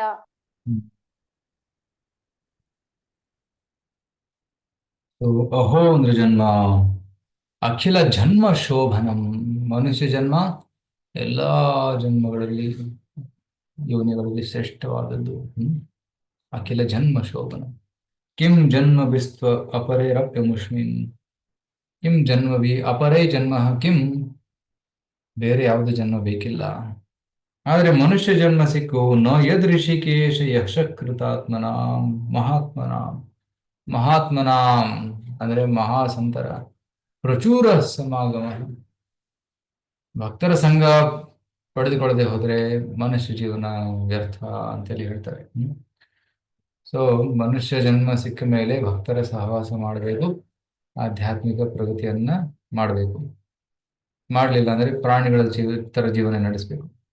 ಪ್ರಾಣಿಗಳ ತರ ಜೀವನ ನಡೆಸಿದ್ರೆ ಮತ್ತೆ ಮುಂದಿನ ಜನ್ಮ ಪ್ರಾಣಿ. ಸೊ ಇನ್ನೊಂದು ಶ್ಲೋಕ ಇದೆ ಭಾಗವತದಲ್ಲಿ, ನೃದೇಹಮಾದ್ಯಂ ಸುಲಭಂ ಸುದುರ್ಲಭಂ, ಪ್ಲವಂ ಸುಕಲ್ಪಂ ಗುರುಕರ್ಣಧಾರಂ, ಮಯಾನುಕೂಲೇನ ನಭಸ್ವತೇರಿತಂ, ಪುಮಾಂ ಭವಾಬ್ಧಿಂ ನ ತರೇತ್ಸ ಆತ್ಮಃ. ಯಾರಿಗೆ ಮನುಷ್ಯ ಜೀವನದ ಏನಂತಾರೆ, ಹಡಗು ಸಿಕ್ಕಿದೆ. ಮನುಷ್ಯ ಜೀವನವನ್ನು ಅಲ್ಲಿ ಹಡಗಿಗೆ ಹೋಲಿಸಿದ್ದಾರೆ. ಮತ್ತೆ ಆ ಹಡಗನ್ನ ಚಲಿಸೋದಿಕ್ಕೆ ಒಬ್ಬ ಸೂಕ್ತವಾದ ಕರ್ಣಧಾರನು ಅಂದ್ರೆ ಕ್ಯಾಪ್ಟನ್ ಇದ್ದಾರೆ. ಮತ್ತೆ ಗಾಳಿ ಕೂಡ ತುಂಬಾ ಅನುಕೂಲಕರವಾಗಿ ಬೀಸ್ತಾ ಇದೆ. ಗಾಳಿಯನ್ನ ವೇದವಾಕ್ಯಗಳಿಗೆ ಹೋಲಿಸಿದ್ದಾರೆ. ಈ ರೀತಿ ಮನುಷ್ಯ ಜನ್ಮ ಸಿಕ್ಕು, ಒಬ್ಬ ಕ್ಯಾಪ್ಟನ್ ಗುರುಗಳು ಸಿಕ್ಕು, ಮತ್ತೆ ವೇದ ಅಧ್ಯಯನ ಮಾಡುವ, ಭಗವದ್ಗೀತೆ ಭಾಗವತ ಕೇಳುವ ಅವಕಾಶ ಸಿಕ್ಕು ಕೂಡ ಒಬ್ಬ ವ್ಯಕ್ತಿ ಭವಸಾಗರವನ್ನ ದಾಟದೆ ಹೋದರೆ ಅವನು ಆತ್ಮಹತ್ಯೆ ಮಾಡ್ಕೊಳ್ತಾ ಇದ್ದಾನೆ. ಆತ್ಮಹ ಅಂತ ಹೇಳಿದ್ದಾರೆ. ಸೊ ನಾವು ಆತ್ಮಹತ್ಯೆ ಮಾಡಿಕೊಳ್ಳಬಾರದು. ಗುರುಗಳ ಆಶ್ರಯವನ್ನ ಪಡೆದುಕೊಂಡು ನಾವು ಭವಸಾಗರವನ್ನ ದಾಟಬೇಕು. ಅದು ಜೀವನದ ನಿಜವಾದ ಗುರಿ. ಓಕೆ. ನಹ್ಯದ್ಭುತಂ ತ್ವಚ್ಚರಣಾಬ್ಜರೇಣುಭಿಃ ಹತಾಂ ಹಸೋ ಭಕ್ತಿರಧೋಕ್ಷಜೇಮಲ ಮೌಹೂರ್ತಿಕಾದ್ಯಸ್ಯ ಸಮಾಗಮಾಕ್ಷಮೇ ದುಸ್ತರ್ಕಮೂಲೋಪಹತೋ ವಿವೇಕಃ. ಉತ್ತರ ಮಾತಾಜಿ. ಹರೇ ಕೃಷ್ಣ ಪ್ರಭು, ದಂಡವತ್ ಪ್ರಣಾಮ ಮಾತಾಜಿ. ಕೇವಲ ನಿಮ್ಮ ಪಾದಕಮಲ ರೇಣುವಿನ ಲೇಪನ ಪಡೆದವನು ತಕ್ಷಣವೇ ಬ್ರಹ್ಮಾದಿ ಮಹಾದೇವತೆಗಳಿಗೂ ಅಲಭ್ಯವಾದ ಅಧೋಕ್ಷ ಜನ ಶುದ್ಧ ಭಕ್ತಿ ಸೇವಾ ನೆಲೆಯನ್ನು ಪಡೆಯುತ್ತಾನೆಂಬುದರಲ್ಲಿ ಏನೂ ಆಶ್ಚರ್ಯವಿಲ್ಲ. ಕೇವಲ ಕ್ಷಣಕಾಲ ನಿಮ್ಮ ಸಹವಾಸವನ್ನು ಪಡೆಯುವುದರಿಂದ ನಾನೀಗ ಭೌತಿಕ ಜಗತ್ತಿನ ಬಂಧನದ ಬೇರುಗಳಾದ ಎಲ್ಲ ಬಗೆಯ ವಾದಗಳಿಂದ, ಹುಸಿ ಪ್ರತಿಷ್ಠೆಯಿಂದ, ವಿಮೋಚನಾರಾಹಿತ್ಯದಿಂದ ಮುಕ್ತನಾಗಿದ್ದೇನೆ. ನಾನೀಗ ಈ ಎಲ್ಲಾ ಸಮಸ್ಯೆಗಳಿಂದ ಬಿಡುಗಡೆ ಪಡೆದಿದ್ದೇನೆ. Thank you. ಸೊ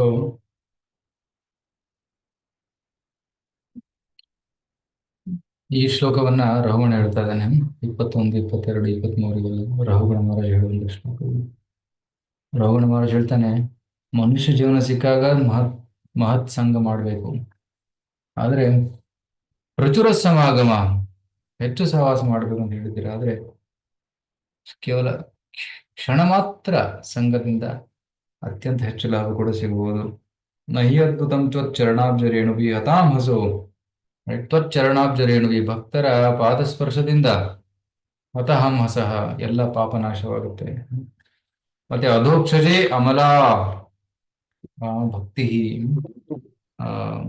ಭಗವಂತನ ಪ್ರತಿ ಭಕ್ತಿ ಸೇವೆ ಹುಟ್ಟುತ್ತೆ.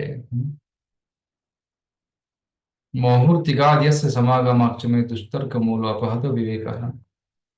ಸೊ ಮುಹೂರ್ತಿಕ ಕೇವಲ ಮೂಮೆಂಟ್, ಕ್ಷಣ ಮಾತ್ರ ಸಂಘದಿಂದ, ದುಸ್ತರ್ಕ ಮೂಲ ಅಪಹತೋ, ಈ ಭೌತಿಕ ಜಗತ್ತಿನ ಮೂಲ ಏನಿದೆ ಅದು ನಾಶವಾಗ್ಬಿಡುತ್ತೆ. ಸೊ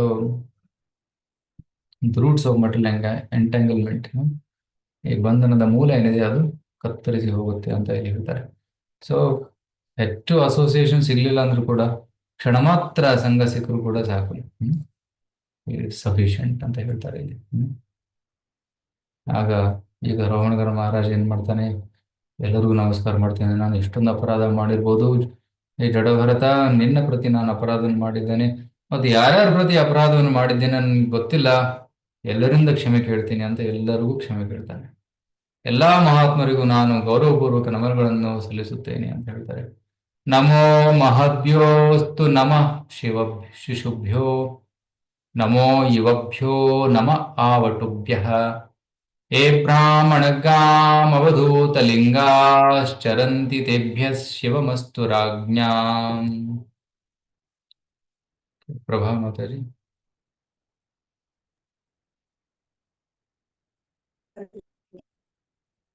ಮಕ್ಕಳಂತೆ, ಹಿರಿಯ ಬಾಲಕರಂತೆ, ಅವಧೂತರಂತೆ ಅಥವಾ ಮಹಾಬ್ರಾಹ್ಮಣರಂತೆ ಭೂಮಿಯ ಮೇಲೆ ಸಂಚರಿಸುವ ಎಲ್ಲಾ ಕೇಳಿಸ್ತಾ ಇಲ್ಲ ನಿಮ್ಮ ಧ್ವನಿ. ನಾನು ಹರೇ ಕೃಷ್ಣ. ಕೇಳಿಸ್ತಾ ಇದೆಯಾ? ಕೇಳಿಸ್ತಾ ಇದೆಯಾ ಪ್ರಭುಜಿ? ಕೇಳಿಸ್ತಾ ಇದೆ ಪ್ರಭು. ಇಲ್ಲ ಇಲ್ಲ ಮಾತಾಜಿ, ಕೇಳಿಸ್ತಾ ಇಲ್ಲ. ಕೇಳಿಸ್ತಾ ಇಲ್ಲ. ಹರೇ ಕೃಷ್ಣ. ನಮ್ಗೆ ಕೇಳಿಸ್ತಾ ಇದೆ. ಅಲ್ಲ, ಹರೇ ಕೃಷ್ಣ. ಪ್ರಭಾ ಮಾತಾಜಿ ಹೇಳೋ ಮಾತು ಕೇಳಿಸ್ತಾ ಇದೆಯಾ? ಕೇಳಿಸ್ತಾ ಇದೆ ಪ್ರಭು. ಕ್ಲಿಯರ್ ಇಲ್ಲ ಪ್ರಭು, ಕ್ಲಿಯರ್ ಇಲ್ಲ. ಪ್ರಭುಜಿ ಈಗ ಓದಿ, ಇನ್ನೊಮ್ಮೆ ಓದಿ.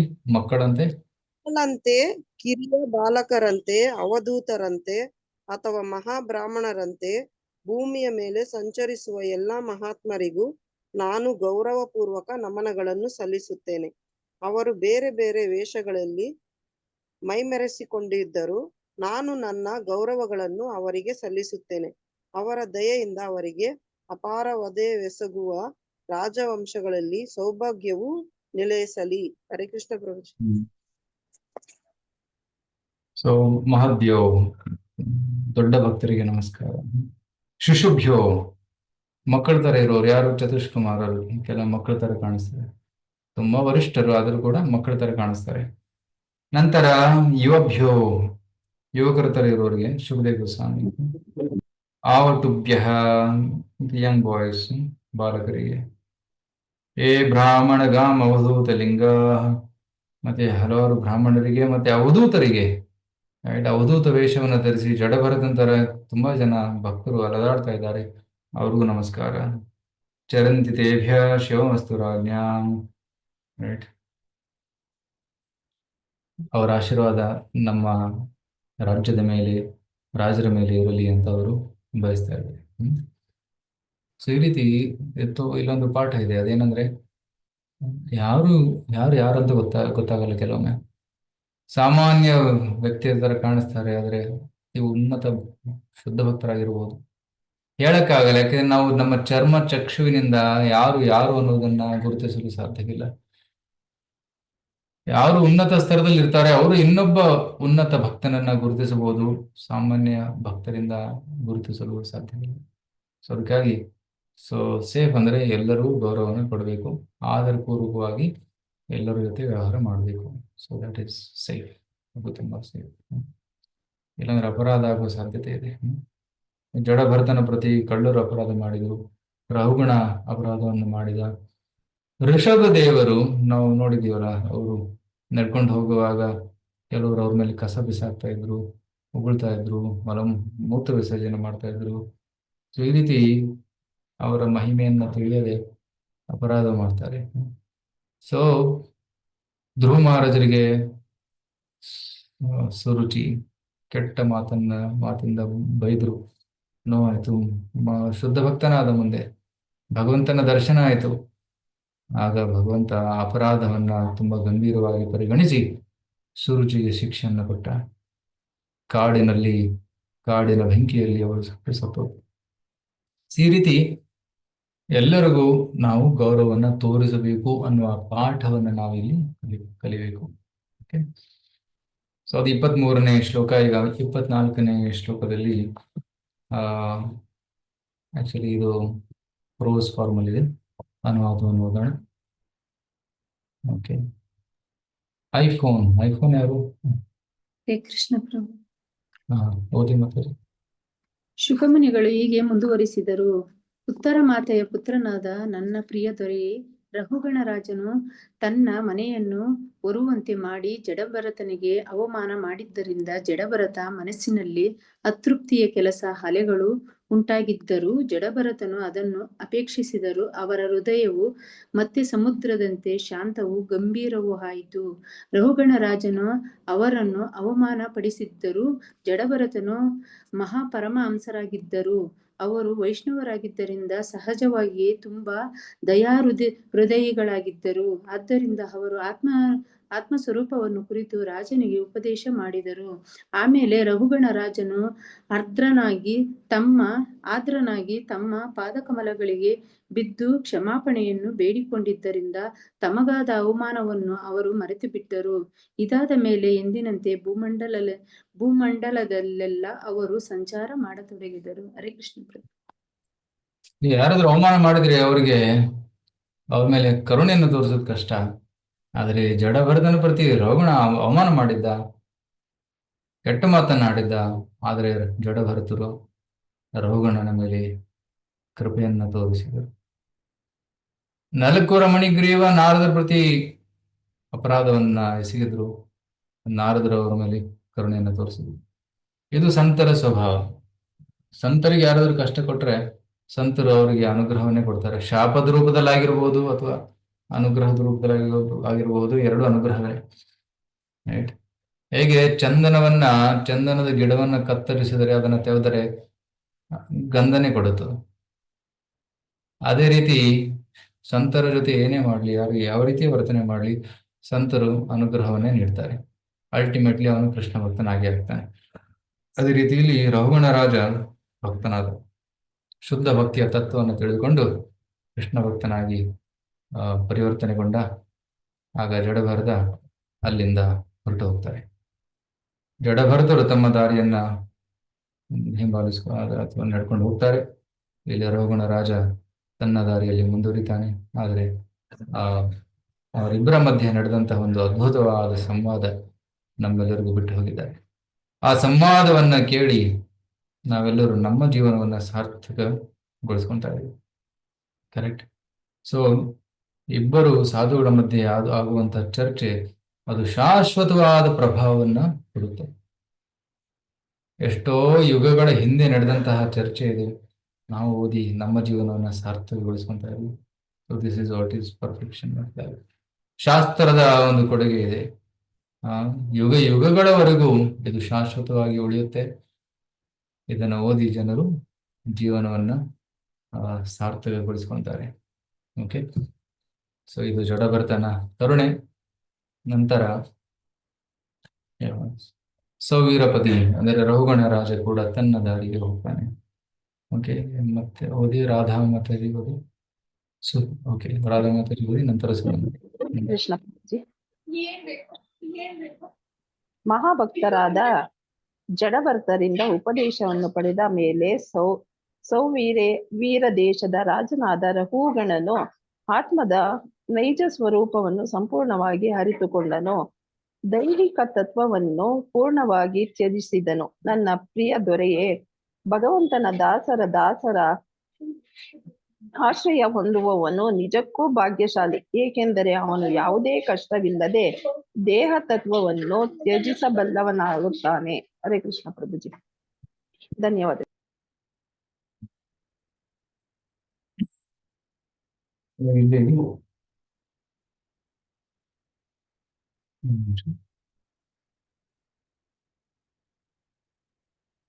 ಈ ಅಧ್ಯಾಯದ ಅಂತಿಮ 2 ಶ್ಲೋಕಗಳಿವೆಲ್ಲ.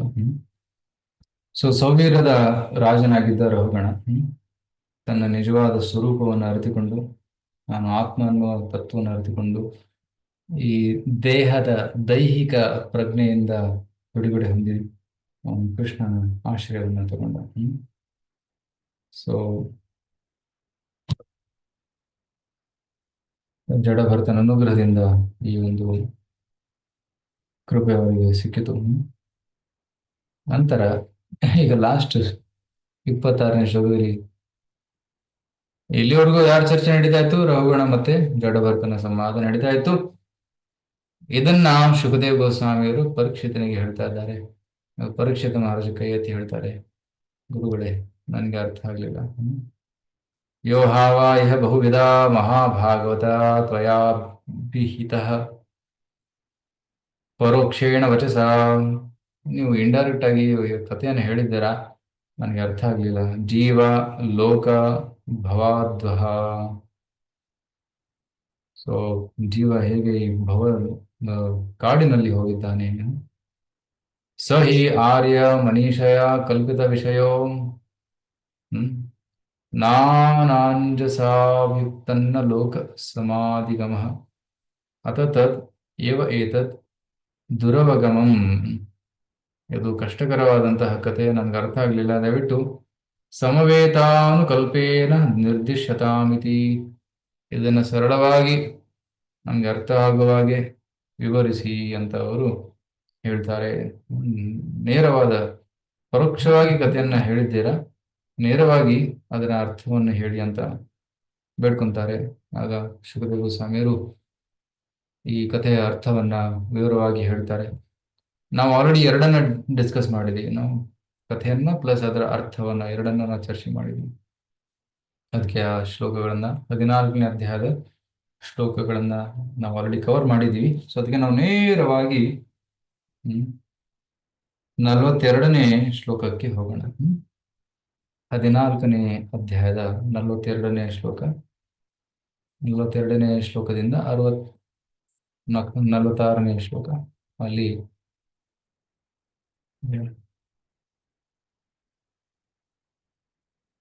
ಓಕೆ. ಸುನಂದ ಮಾಧುರಿ ಓದ್ತೀರಾ? ಹರೇ ಕೃಷ್ಣ ಪ್ರಭುಜಿ. ಜಡಭರತನ ಉಪದೇಶವನ್ನು ಸಂಗ್ರಹಿಸಿಟ್ಟುಕೊಂಡು ಶುಕಮುನಿಗಳು ನುಡಿದರು. ನನ್ನ ಪ್ರಿಯ ರಾಜನಾದ ಪರೀಕ್ಷಿತನೇ, ಜಡಭರತನು ಸೂಚಿಸಿದ ಮಾರ್ಗವು ಭಗವಂತನ ವಾಹನನಾದ ಗರುಡನು ಅನುಸರಿಸಿದ ಮಾರ್ಗವಾಗಿದೆ.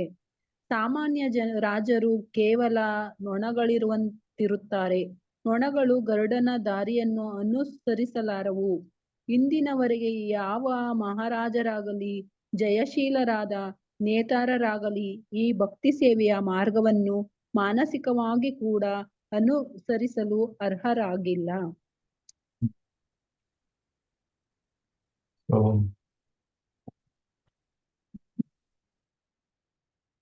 ಆಚಭ್ಯಾಸೇಹ ರಾಜರ್ಷೇರ್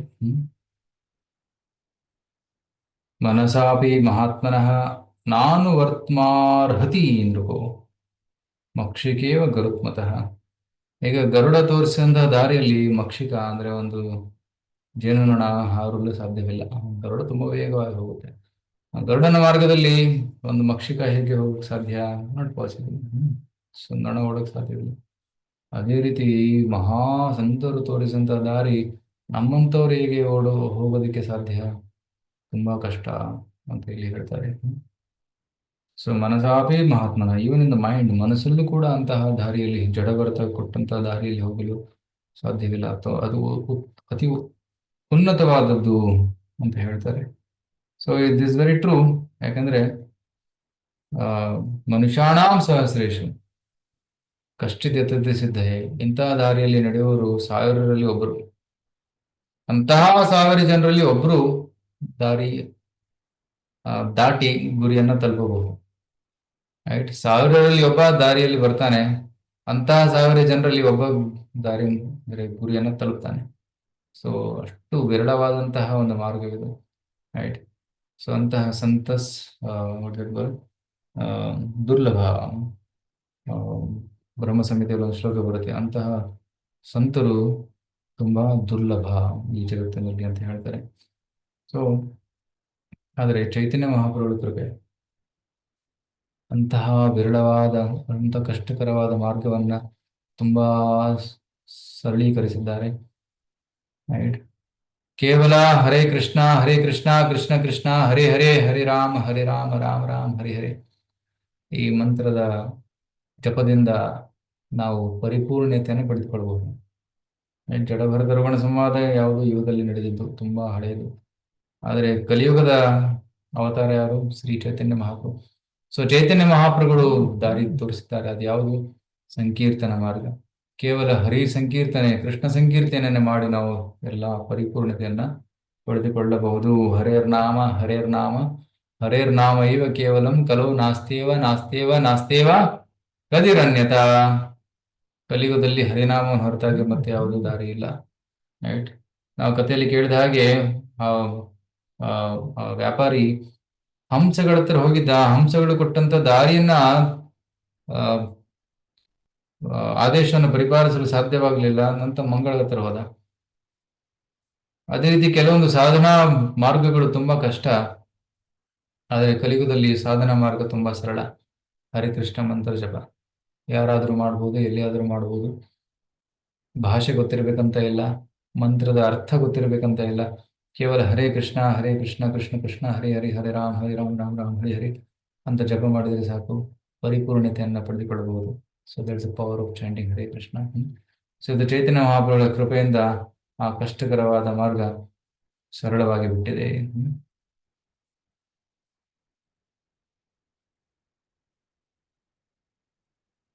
43ನೇ ಶ್ಲೋಕದಲ್ಲಿ ಸುಖದೇವ ಗೋಸ್ವಾಮಿಯವರು ಭರತನ ಬಗ್ಗೆ ಹೇಳ್ತಾರೆ. ಯೋ ದುಶ್ಚಯಾನ್ ದಾರಸುತಾನ್ ಸುಹೃದ್ ರಾಜ್ಯಂ ಹೃದಯ ಸ್ಪೃಶಃ ಜಹೋ ಯುವ ಇವ ಮಲವದ್ ಉತ್ತಮ ಶ್ಲೋಕ ಲಾಲಸ. Very beautiful verse. Maheshwari Mataji. Hare Krishna Prabhuji. ಏರು ಜವನದಲ್ಲಿ ಶ್ರೇಷ್ಠ ಮಹಾರಾಜನಾದ ಭರತನು ಸಕಲವನ್ನು ತ್ಯಜಿಸಿದನು, ಏಕೆಂದರೆ ಆತನು ಉತ್ತಮ ಶ್ಲೋಕನಾದ ದೇವೋತ್ತಮ ಪರಮಪುರುಷನ ಸೇವೆ ಮಾಡುವುದರಲ್ಲಿ ಆಸಕ್ತನಾಗಿದ್ದನು. ಆತನು ತನ್ನ ಚೆಲುವೆಯಾದ ಹೆಂಡತಿಯನ್ನು, ಮುದ್ದು ಮಕ್ಕಳನ್ನು, ಆಪ್ತ ಮಿತ್ರರನ್ನು, ಅಪರಿಮಿತ ಸಾಮ್ರಾಜ್ಯವನ್ನು ತ್ಯಜಿಸಿದನು. ಇವೆಲ್ಲವನ್ನು ತ್ಯಜಿಸುವುದು ತುಂಬಾ ಕಷ್ಟಕರವಾಗಿದ್ದರೂ ಕೂಡ ಮಹಾರಾಜ ಭರತನು ಅದೆಷ್ಟು ಶ್ಲಾಘ್ಯನಾಗಿದ್ದನೆಂದರೆ, ಮಲ ವಿಸರ್ಜನೆ ಮಾಡಿದ ಬಳಿಕ ಮಲವನ್ನು ತ್ಯಜಿಸಿ ಹೋಗುವಂತೆ ಆತನು ಅವರೆಲ್ಲರನ್ನು ತ್ಯಜಿಸಿದನು. ಆ ಮಹನೀಯನ ಶ್ರೇಷ್ಠತೆ ಅಂತದ್ದಾಗಿತ್ತು. ಧನ್ಯವಾದಗಳು ಪ್ರಭು. ಹರೇ ಕೃಷ್ಣ. ಜಹೋ ಯುವ ಇವ ಮಲವದ್. ಅದು ಇಂಪಾರ್ಟೆಂಟ್ ಟರ್ಮ್ ಇಲ್ಲಿ, ಮಲವದ್. ಹೀಗೆ ಜನರು ಟಾಯ್ಲೆಟ್ಗೆ ಹೋಗ್ತಾರಲ್ಲ, ಎಲ್ಲರೂ ಟಾಯ್ಲೆಟ್ಗೆ ಹೋಗ್ತಾರೆ. ಟಾಯ್ಲೆಟ್ ಅಲ್ಲಿ ಕೂತ್ಕೊಂಡು ನೋಡ್ತಾ ಕೂತ್ಕೊಳ್ಳೋದಿಲ್ಲ ಅಲ್ಲಿ. ಟಾಯ್ಲೆಟ್ ಮಾಡ್ತಾರೆ, ಫ್ಲಶ್ ಮಾಡಿ ಹೊರಗೆ ಬಂದ್ಬಿಡ್ತಾರೆ. ಅಲ್ಲಿ ಕೂತ್ಕೊಳ್ಳೋಂಥ ಜಾಗ ಅಲ್ಲ ಅದು, ರೈಟ್? ಅದೇ ರೀತಿ ಭರತ ಜಹೋ ಯುವೈವ ಮಲವದ್, ಇಡೀ ರಾಜ್ಯವನ್ನ, ಸಂಪತ್ತನ್ನ, ಸಂಬಂಧಗಳನ್ನ ಮಲವದ್, ಜಹೋ ಮಲವದ್ ಜಹೋ ಬಿಟ್ಬಿಟ್ಟ. ಹೇಗೆ ಮಲಗ್ತಾರ, ರೈಟ್? ಈ ಟಾಯ್ಲೆಟ್ ಅನ್ನ ಜನರು ಮತ್ತೆ ಹಿಂತಿರುಗಿ ನೋಡೋದಿಲ್ಲ. ಡರ್ಟಿ ಥಿಂಗ್ ಹೋಯ್ತು. ಸೊ ಈವನ್ ಹೊರಗಡೆ ಹಳ್ಳಿಗಳಲ್ಲಿ ಹೊರಗಡೆ ಹೋಗ್ತಾರೆ ಟಾಯ್ಲೆಟ್ಗೆ, ಟಾಯ್ಲೆಟ್ ಮಾಡಿ ವಾಶ್ ಮಾಡ್ಕೊಂಡು ಹೊರಟೋಗ್ತಾರೆ ಅಷ್ಟೇ, ಮತ್ತೆ ಹಿಂದಿಂದ ನೋಡೋದಿಲ್ಲ. ಅದೇ ರೀತಿ ಭರತ ಮಹಾರಾಜರು ಕೂಡ ರಾಜ್ಯವನ್ನು ಬಿಟ್ಟು ಹೋದ್ರು ಅಷ್ಟೇ, ಹಿಂತಿರುಗಿ ನೋಡ್ಲಿಲ್ಲ. ನನ್ನ ರಾಜ್ಯ, ನನ್ನ ಹೆಂಡತಿ, ನನ್ನ ಮಕ್ಕಳು ಅಂತ ಇಲ್ಲ, ವಾಕ್ಡ್ ಔಟ್. ಯೋ ದುಸ್ತ್ಯಜಾನ್, ಬಿಡಲು ತುಂಬಾ ಕಷ್ಟ. ದುಸ್ತ್ಯಜ. ಈಗ ಯಾರಾದ್ರೂ ಒಂದು ಪದವಿಯಲ್ಲಿದ್ರೆ ಅಥವಾ ಪಾಲಿಟಿಕ್ಸ್ ಅಲ್ಲಿದ್ರೆ, ಆ ಪದವಿಯಲ್ಲಿ ಕೂತಿದ್ರೆ ತುಂಬಾ ಕಷ್ಟ ಬಿಡೋದು ಅದನ್ನ, ರೈಟ್? ಸೊ ಸಾಯೋವರೆಗೂ ಅಲ್ಲಿ ಕೂತಿರ್ತಾರೆ. ಆದರೆ ಇಲ್ಲಿ ಭರತ ಮಹಾರಾಜ, ಇಡೀ ಜಗತ್ತಿನ ರಾಜ, ಒಂದು ಕ್ಷಣದಲ್ಲಿ ಬಿಟ್ಬಿಟ್ಟ. ಅಷ್ಟು ವೈರಾಗ್ಯ ಆಯಿತು. ಇದು ಶ್ಲಾಘನೀಯವಾದದ್ದು, ಇಟ್ಸ್ ಅಪ್ರಿಶಿಯೇಟಬಲ್. ಅಂತಹ ಒಂದು ಚರಿತ್ರೆಯನ್ನ ಭರತ ಮಹಾರಾಜ ನಮಗೆ ತೋರಿಸಿದ್ದಾನೆ.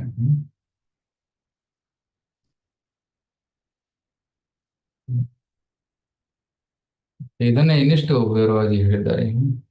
ಯೋ ದುಸ್ತ್ಯಜಾನ್ ಕ್ಷಿತಿಸುತ ಸ್ವಜನಾಥ ಧಾರಾನ್ ಪ್ರಾರ್ಥ್ಯಾಂ ಶ್ರಿಯಂ ಸುರವೈ ವರೈಃ ಸದಯಾವಲೋಕಾಂ ನೈಚ್ಛನ್ ನೃಪಸ್ತದುಚಿತಂ ಮಹತಾಂ ಮಧುರ್ವೇಟ್ ಸೇವಾನುರಕ್ತ ಮನಸಾಮಭವೋಪಿ ಫಲ್ಗುಃ.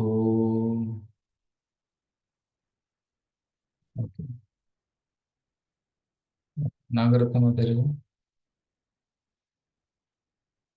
Last time ಕರೀತಿದ್ರಿ. ಶುಕಮುನಿಗಳು ಮುಂದುವರಿಸಿದರು.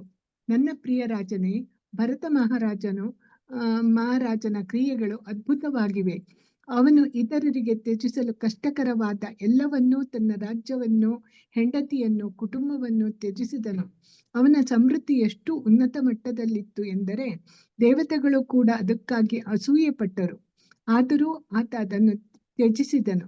ಇದು ಮಹಾಭಕ್ತನಾಗಿ ಅವನಂತಹ ಶ್ರೇಷ್ಠ ವ್ಯಕ್ತಿತ್ವಕ್ಕೆ ತಕ್ಕುದೇ ಆಗಿದೆ. ಆತ ಎಲ್ಲವನ್ನೂ ತ್ಯಾಗ ಮಾಡಬಲ್ಲವನಾಗಿದ್ದನು, ಏಕೆಂದರೆ ಅವನು ದೇವೋತ್ತಮ ಪರಮಪುರುಷನಾದ ಕೃಷ್ಣನ ಸೌಂದರ್ಯ, ಸಮೃದ್ಧಿ, ಪ್ರಸಿದ್ಧಿ, ಜ್ಞಾನ, ಶಕ್ತಿ, ವಿರಕ್ತಿಗಳಿಂದ ಅಷ್ಟೊಂದು ಆಕರ್ಷಿತನಾಗಿದ್ದನು. ಕೃಷ್ಣನೇ ಎಷ್ಟು ಆಕರ್ಷನಾಗಿದ್ದಾನೆಂದರೆ ಆತನಿಗಾಗಿ ಎಲ್ಲ ಅಪೇಕ್ಷಿತ ವಸ್ತುಗಳನ್ನು ತ್ಯಜಿಸಬಹುದಾಗಿದೆ. ನಿಜಕ್ಕೂ ಭಗವಂತನ ಪ್ರೇಮ ಸೇವೆಯಿಂದ ಆಕರ್ಷಿತವಾದ ಮನಸ್ಸುಳ್ಳವರು ಮುಕ್ತಿಯನ್ನು ಕೂಡ ಕ್ಷುದ್ರವೆಂದು ಪರಿಗಣಿಸುತ್ತಾರೆ. ಹರೇ ಕೃಷ್ಣ ಪ್ರಭುಜಿ. ಸೇಮ್ ಶ್ಲೋಕ, ಹಿಂದಿನ ಶ್ಲೋಕ ಮತ್ತೆ ಈ ಶ್ಲೋಕಕ್ಕೆ ಸೇಮ್ ರಿಪಿಟೇಷನ್ ಇದೆ ಅಲ್ಲಿ. ಅದೇನಷ್ಟು ವಿವರವಾಗಿ ಹೇಳಿದೆ. ಯೋ ದುಸ್ಸಜನ ಕ್ಷಿತಿ ಸುತ ಸ್ವಜನಾರ್ಥದಾರ. ಭೂಮಿ, ಮಕ್ಕಳು, ಸ್ವಜನರು, ದುಡ್ಡು, ಹೆಂಡತಿ ಬೀಳೋದು ತುಂಬಾ ಕಷ್ಟ. ಪ್ರಾರ್ಥ್ಯಾಂ ಶ್ರಿಯಂ ಸುರವರೈ ಸದಾವಲೋಕ್ಯಂ. ಇವನ್ ದೇವತೆಗಳು ಕೂಡ ಭರತನ ಸಂಪತ್ತನ್ನ ಬಯಸ್ತಾ ಇದ್ರು. ನೈಚ್ಛನ್ ನೃಪಸ್ತದುಚಿತಂ ಮಹತಾಂ ಮಹುದ್ವೇಡ. ಅದರ ರಾಜನಿಗೆ ಇಷ್ಟ ಇರಲಿಲ್ಲ ಇದೆಲ್ಲ, ಬಿಟ್ಟು ಹೋಗಿಬಿಟ್ಟ. ಸೇವಾನುರಕ್ತ ಮನಸಾಂ ಅಭವೋಪಿ ಫಲ್ಗು.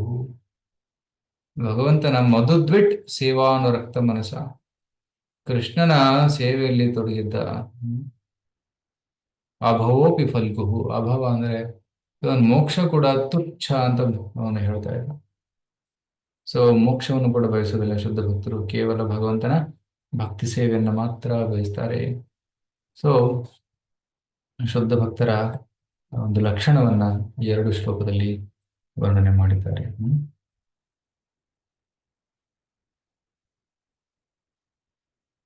ನಂತರ ಅಂತಿಮ 2 ಶ್ಲೋಕದಲ್ಲಿ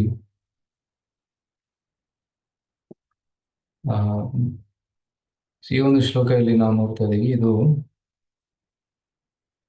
45ನೇ ಶ್ಲೋಕ. ಯಾವಾಗ ಜಿಂಕೆಯ ದೇಹವನ್ನ ತ್ಯಾಗ ಮಾಡ್ತಾ ಇದ್ನೋ ಆಗ ಈ ಒಂದು ಶ್ಲೋಕವನ್ನು ಹೇಳಿದ್ರಂತೆ. ಅದನ್ನ ಇಲ್ಲಿ ಮತ್ತೆ ಕೊಟ್ಟಿದ್ದಾರೆ. ಯಜ್ಞಾಯ ಧರ್ಮಪದೇ ವಿಧಿ ನೈಪುಣಾಯ ಯೋಗಾಯ ಸಾಂಖ್ಯ ಶಿರಸೆ ಪ್ರಕೃತೀಶ್ವರಾಯ ನಾರಾಯಣಾಯ ಹರೇ ನಮ ಇತ್ಯುದಾರು ಹಾಸ್ಯನ್ ಮೃಗತ್ವಮಪಿ ಯಃ ಸಮುದಾಜಹಾರ.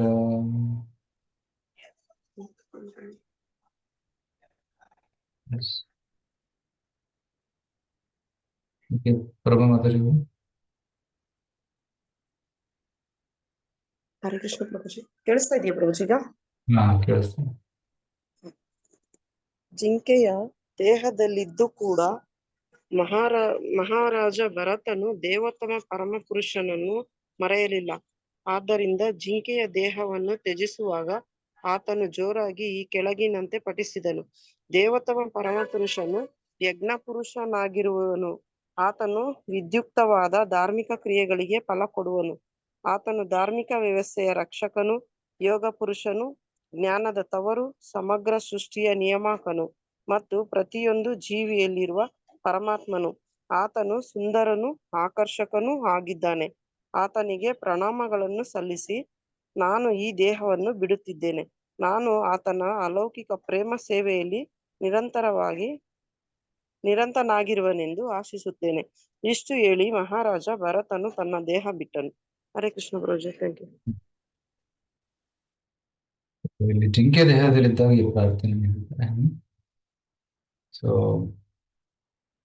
ಭಗವಂತನನ್ನ ಸಂಬೋಧಿಸಿದ್ದಾರೆ ಯಜ್ಞಾಯ.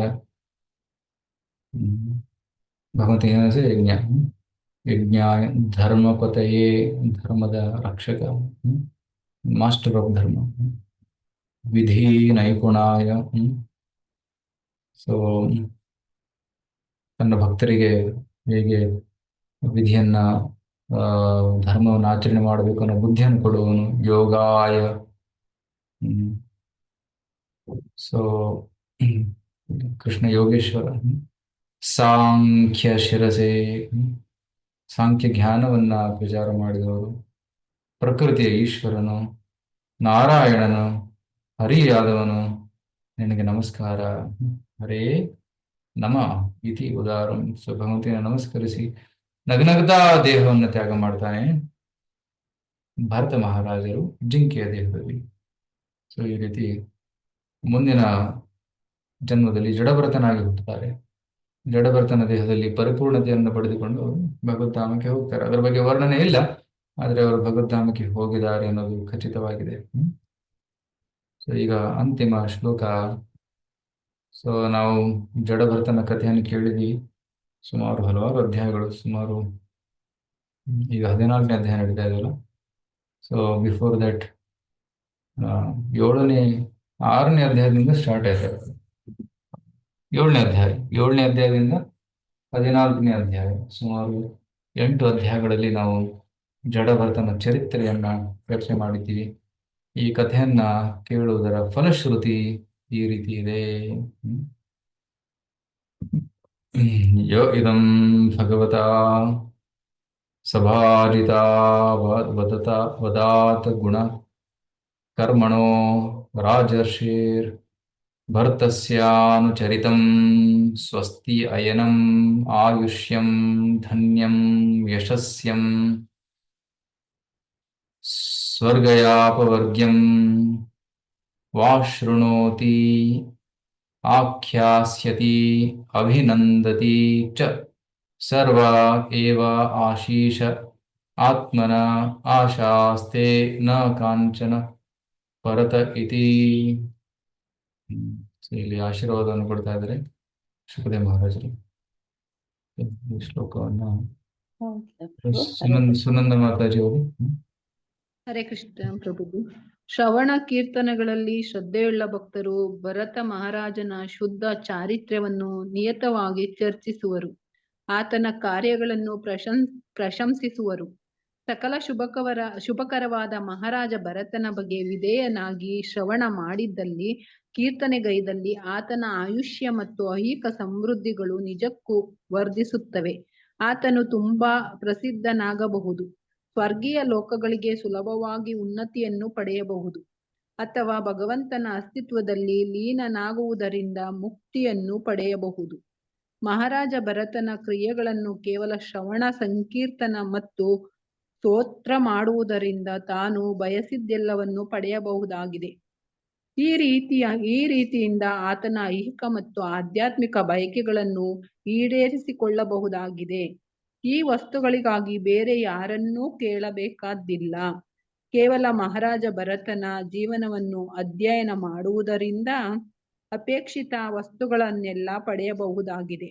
ಹರೇ ಕೃಷ್ಣ ಪ್ರಭು. ಈಗ ಯಾರ ಹತ್ರ ಭಾಗವತ ಬುಕ್ ಇದ್ರೆ ತಾವು ಈ ಶ್ಲೋಕದ ಭಾವಾರ್ಥವನ್ನು ಓದ್ಬೋದಾ? ಹರೇ ಕೃಷ್ಣ ಪ್ರಭುಜಿ. ಹಾ. ಈ 14ನೆಯ ಭಾವಾರ್ಥ. ಈ 14ನೆಯ ಅಧ್ಯಾಯದಲ್ಲಿ ಐಹಿಕ ಅಸ್ತಿತ್ವದ ಅರಣ್ಯವನ್ನು ಸಂಗ್ರಹಿಸಿ ಕೊಡಲಾಗಿದೆ. ಭವಾಟವಿ ಎಂಬ ಪದ ಐಹಿಕ ಅಸ್ತಿತ್ವದ ಮಾರ್ಗವನ್ನು ಉಲ್ಲೇಖಿಸುತ್ತದೆ. ಇಂದ್ರಿಯ ತೃಷ್ಟಿಗಾಗಿ ಹಣ ಗಳಿಸಲಿಕ್ಕೆ ಪ್ರಯತ್ನಿಸಲು ಐಹಿಕ ಅಸ್ತಿತ್ವದ ಅರಣ್ಯಕ್ಕೆ ಬರುವ ಜೀವಿಯೇ ವ್ಯಾಪಾರಿ. ಇಂದ್ರಿಯಗಳೇ 6 ದರೋಡೆಕೋರರು: ಚಕ್ಷು, ಶ್ರೋತ್ರ, ಪ್ರಾಣ, ರಸನ, ಸ್ಪರ್ಶ ಮತ್ತು ಯಶಸ್ಸು. ಪರಿವರ್ತಿತ ಬುದ್ಧಿ ಉಳ್ಳವನಿಗೆ ಕೆಟ್ಟ ನಾಯಕ ಬುದ್ಧಿ ಇರುವುದೇ ಕೃಷ್ಣ ಪ್ರಜ್ಞೆಯ ಉದ್ದೇಶಕ್ಕಾಗಿ. ಆದರೆ ಐಹಿಕ ಅಸ್ತಿತ್ವದಿಂದಾಗಿ ಐಹಿಕ ಸೌಲಭ್ಯಗಳನ್ನು ಸಾಧಿಸಿಕೊಳ್ಳಲಿಕ್ಕಾಗಿ ನಾವು ನಮ್ಮ ಬುದ್ಧಿಯನ್ನು ಪರಿವರ್ತಿಸುತ್ತೇವೆ. ಸಕಲವು ದೇವೋತ್ತಮ ಪರಮ ಪುರುಷನಾದ ಕೃಷ್ಣನಿಗೆ ಸೇರಿದ್ದು. ಆದರೆ ನಮ್ಮ ವಿಕೃತ ಮನಸ್ಸು ಮತ್ತು ಇಂದ್ರಿಯಗಳಿಂದಾಗಿ ನಾವು ಭಗವಂತನ ಸ್ವತ್ತನ್ನು ದೋಚುತ್ತೇವೆ. ನಮ್ಮ ಇಂದ್ರಿಯ ತೃಪ್ತಿಯಲ್ಲಿ ನಿರತರಾಗುತ್ತೇವೆ. ಕಾಡಿನ ತೋಳಗಳು ಮತ್ತು ಹುಲಿಗಳು ಮತ್ತು ಕುಟುಂಬದ ಸದಸ್ಯರು, ಗಿಡ ಬಳ್ಳಿಗಳು ಮತ್ತು ಐಹಿಕ ಬಯಕೆಗಳು, ಬೆಟ್ಟದ ಗುಹೆಗಳೇ ನಮ್ಮ ಸುಖ ನಿಲಯ. ಸೊಳ್ಳೆಗಳು ಮತ್ತು ಸರ್ಪಗಳು ನಮ್ಮ ವೈರಿಗಳು. ಹೆಗ್ಗಣಗಳು, ಪಶುಗಳು, ಗುದ್ರಗಳು ನಮ್ಮ ಸ್ವತ್ತನ್ನು ಅಪಹರಿಸುವ ನಾನಾ ಬಗೆಯ ಕಳ್ಳರು. ಗಂಧರ್ವಪುರವು ದೇಹ ಮತ್ತು ಗೃಹಗಳ ಭ್ರಾಮಕ ನೆಲೆಯು. ಕೊಳ್ಳಿದೆವ್ವವು ಚಿನ್ನದ ಬಣ್ಣದ ಆಕರ್ಷಣೆಯು. ಐಹಿಕ ನಿವಾಸ ಮತ್ತು ಸಂಪತ್ತು, ಐಹಿಕ ಅನುಭೋಗದ ಸಾಮಗ್ರಿಗಳು. ಸುಂಟರಗಾಳಿ ನಮ್ಮ ಹೆಂಡತಿಯ ಮೇಲಿನ ಆಕರ್ಷಣೆ. ಧೂಳಿ ಪ್ರವಾಹ ನಮ್ಮ ಕಾಮದ ಸಮಯದಲ್ಲಿ ಅನುಭವಿಸುವ ಕುರುಡು ಮೋಹ. ದೇವತೆಗಳು ವಿಭಿನ್ನ ದಿಕ್ಕುಗಳನ್ನು ನಿಗ್ರಹಿಸುವರು. ಜೀರುಂಡೆ ನಮ್ಮ ಅನುಪಸ್ಥಿತಿಯ ಕಾಲದಲ್ಲಿ ವೈರಿಗಳು. ಆಡುವ ಕಠೋರವಾದ ಮಾತುಗಳು. ಗೂಬೆ ನಮ್ಮನ್ನು ನೇರವಾಗಿ ಅವಮಾನಿಸುವ ವ್ಯಕ್ತಿ. ದುಷ್ಟ ಜನರು ವಿಷ ವೃಕ್ಷಗಳು. ನೀರಿಲ್ಲದ ನದಿ. ಇಹ ಪರಗಳಲ್ಲಿ ನಮಗೆ ತೊಂದರೆ ಕೊಡುವ ನಿರೀಶ್ವರವಾದಿಗಳನ್ನು ಪ್ರತಿನಿಧಿಸುತ್ತವೆ.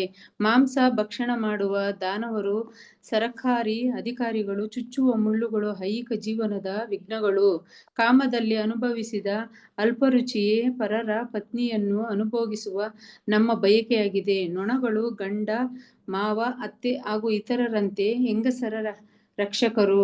ಸಾಮಾನ್ಯವಾಗಿ ಬಳ್ಳಿಯೇ ಹೆಂಗಸು. ಸಿಂಹವು ಕಾಲಚಕ್ರ, ಬಕ ಕಾಗೆ, ಹದ್ದುಗಳು ಹುಸಿ ದೇವತೆಗಳು, ಕಪಟ ಸ್ವಾಮಿಗಳು ಯೋಗಿಗಳು, ಅವತಾರಿಗಳು. ಇವರೆಲ್ಲರೂ ಬಿಡುಗಡೆ ಕೊಡಲಾರದ ಅತಿ ಕ್ಷುದ್ರರು. ಹಂಸಗಳು ಪರಿಪೂರ್ಣ ಬ್ರಾಹ್ಮಣರು. ಮಂಗಗಳು ಆಹಾರ ನಿದ್ರೆ ಮೈಥುನ ರಕ್ಷಣೆಯಲ್ಲಿ ನಿರತರಾದ ಬಾಲಿಶ ಶೂದ್ರರು.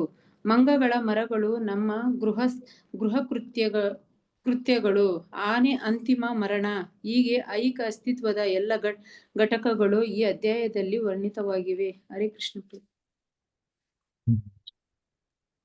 ಸೊ ಶಿಲಪ್ರಭಾದರು 2 ಅಧ್ಯಾಯಗಳ ಸಮ್ಮರಿಯನ್ನ ನಮ್ಮ ಭಾರತದಲ್ಲಿ ಕೊಟ್ಟಿದ್ದಾರೆ. ಇಲ್ಲಿಗೆ 14ನೇ ಅಧ್ಯಾಯ ಮುಗೀತದೆ. ನಂತರ ಮುಂದಿನ ಅಧ್ಯಾಯದಲ್ಲಿ ಪ್ರಿಯವ್ರತ ರಾಜನ ವಂಶಜರ ಮಹಿಮೆಗಳು. ಸೊ 15ನೇ ಅಧ್ಯಾಯದಲ್ಲಿ ಅದು ಬರುತ್ತೆ. ನಂತರ 16ನೇ ಅಧ್ಯಾಯದಿಂದ ಒಂದು ಡಿಫರೆಂಟ್ ಟಾಪಿಕ್ ಸ್ಟಾರ್ಟ್ ಆಗುತ್ತೆ. ಅದು ಯಾವುದಂದ್ರೆ ಜಂಬೂ ದ್ವೀಪದ ವರ್ಣನೆ, ಈ ಬ್ರಹ್ಮಾಂಡದ ವರ್ಣನೆ 16ನೇ ಅಧ್ಯಾಯದಿಂದ ಪ್ರಾರಂಭವಾಗಿ ಅದು 24ನೇ ಅಧ್ಯಾಯದವರೆಗೂ ನಡೀತದೆ. ಸುಮಾರು 10 ಅಧ್ಯಾಯಗಳಲ್ಲಿ ಈ ಬ್ರಹ್ಮಾಂಡದ ವರ್ಣನೆ ಮಾಡಿದ್ದಾರೆ. ಸೊ ನಂತರ ಅಂತಿಮವಾಗಿ ನರಕದ ವರ್ಣನೆ 26ನೇ ಅಧ್ಯಾಯ. ಸೊ ಮುಂದಿನ ವಾರಗಳಲ್ಲಿ ಇದನ್ನು ಚರ್ಚೆ ಮಾಡೋಣ. ಹರೇ ಕೃಷ್ಣ. ಸೊ ಈಗ ಮುಂದಿನ ಭಾನುವಾರ ಒಂದು ವಿಶೇಷ ದಿನ, ಶ್ರೀರಾಮನವಮಿ. ಸೊ ಶ್ರೀರಾಮರ ಆವಿರ್ಭಾವ ದಿನ. ಭಗವಂತ ನಮ್ಮನ್ನೆಲ್ಲ ರಕ್ಷಣೆ ಮಾಡೋದಕ್ಕೆ, ರಾವಣನನ್ನು ಕೊಲ್ಲೋದಕ್ಕೆ, ಮತ್ತೆ ತನ್ನ ಭಕ್ತರಿಗೆ ಸೇವಾ ಅವಕಾಶವನ್ನು ಕೊಡೋದಕ್ಕೆ ಅವತರಿಸಿದರು. ಸೊ ಭಗವಂತ ರಾಮನನ್ನ ಸ್ಮರಿಸುತ್ತಾ ನಾವು ಈ ವಾರವನ್ನು ಕಳೆಯೋಣ. ಸೊ ಶುಕ್ರವಾರ, ಶನಿವಾರ ಸಾಯಂಕಾಲ ನಮ್ಮ ದೇವಸ್ಥಾನದಲ್ಲಿ ರಾಮಕಥೆ ಇದೆ. 6:30ಯಿಂದ ಸುಮಾರು 7:45ವರೆಗೂ ಇರುತ್ತೆ. ಸೊ ತಮಗೆ ಅನುಕೂಲ ಆದರೆ ತಾವು ಬರ್ಬೋದು. ನಂತರ ಭಾನುವಾರ ಮಧ್ಯಾಹ್ನ ಕಾರ್ಯಕ್ರಮ ಬೆಳಿಗ್ಗೆ 10 ಗಂಟೆಯಿಂದ 1 ಗಂಟೆವರೆಗೂ ಮಧ್ಯಾಹ್ನ ಕಾರ್ಯಕ್ರಮ ಇದೆ, ರಾಮನವಮಿ ದಿನ. ಸೊ ತಾವೆಲ್ಲರೂ ಬನ್ನಿ. Hare Krishna. Any questions?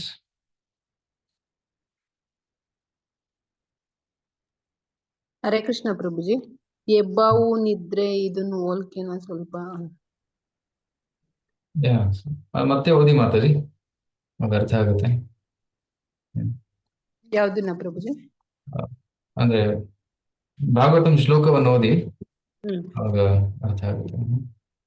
So ಹೆಬ್ಬಾವನ್ನ ನಿದ್ರೆಗೆ ಹೋಲಿಸಿದ್ದಾರೆ. ಹೆಬ್ಬಾವು ನಿದ್ರೆ ಮಾಡುತ್ತೆ, ಕರೆಕ್ಟ್. ಅದು ಕೆಲವೊಮ್ಮೆ ಮನುಷ್ಯನನ್ನು ನುಂಗುತ್ತೆ. So ನುಂಗಿದಾಗ full ಮೂರ್ಛಿತನಾಗ್ತಾನೆ. ಅದೇ ರೀತಿ ನಿದ್ರೆಗೊಳಗಾದಾಗ ವ್ಯಕ್ತಿಗೆ ಎಲ್ಲಿದ್ದೀನಿ, ಏನ್ ಮಾಡ್ತಾ ಇದ್ದೀನಿ, ನಾನು ಯಾರು ಅನ್ನೋದು ಕೂಡ ಗೊತ್ತಾಗೋದಿಲ್ಲ. ಸೊ ಹೆಬ್ಬಾವನ್ನ ಒಂದು ಅಂಧಕಾರ ಅಥವಾ ಅಜ್ಞಾನಕ್ಕೆ ಹೋಲಿಸಿದ್ದಾರೆ.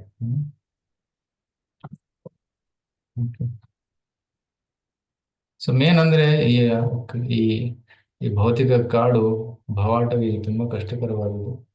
ಇಲ್ಲಿಂದ ಹೊರಗಡೆ ಹೋಗಬೇಕು, ಭಗವಂತನ ಹತ್ರ ಹೋಗಬೇಕು. ಸೊ ಆ ಒಂದು ತೀವ್ರತೆಯನ್ನ ಬೆಳೆಸೋದಕ್ಕೆ ಈ ರೀತಿ ಕಥೆ ರೂಪದಲ್ಲಿ ವರ್ಣನೆ ಮಾಡಿದ್ದಾರೆ.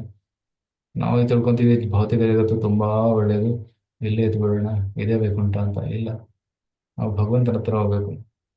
ಒಂದ್ ವೇಳೆ ಯಾರಾದ್ರೂ ಈ ಭೌತಿಕ ಜಗತ್ತಿನಲ್ಲೇ ಭಗವಂತನ ಸೇವೆಯಲ್ಲಿ 100% ನಿಯುಕ್ತರಾಗಿದ್ರೆ ಅವ್ರಿಗೇನು ವ್ಯತ್ಯಾಸ ಆಗೋದಿಲ್ಲ. ಅವ್ರು ಇಲ್ಲಿರ್ಲಿ ಅಥವಾ ಅಲ್ಲಿ ಇರ್ಲಿ, ವೈಕುಂಠದಲ್ಲಿರ್ಲಿ, ಭೂಮಿ ಮೇಲಿರ್ಲಿ, ನರಕದಲ್ಲಿರ್ಲಿ, ಅವ್ರಿಗೆ ಏನು ವ್ಯತ್ಯಾಸ ಇರುವುದಿಲ್ಲ. ಯಾಕಂದ್ರೆ ಅವ್ರು ಎಲ್ಲೋದ್ರೂ ಭಗವಂತನ ಸೇವೆನೇ ಮಾಡ್ತಾ ಇದ್ದಾರೆ.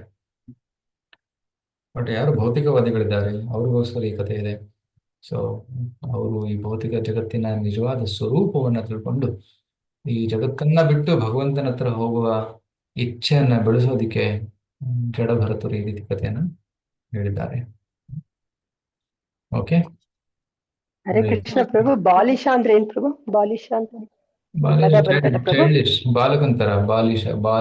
ಬಾಲ ಅಂದ್ರೆ ಮಕ್ಕಳು, ಬಾಲಿಶ ಅಂದ್ರೆ ಚಿಲ್ಡ್ರನ್ ಆರ್ ವೆರಿ ಬಾಲಿಶ್, ಇನ್ನೋಸೆಂಟ್, ಚೀಟಬಲ್, ಆ ರೀತಿ ಬಾಲಿಶ್, ಚೈಲ್ಡಿಶ್ ಅಂತ ಹೇಳ್ತಾರೆ. Thank you. ಚೈಲ್ಡಿಶ್.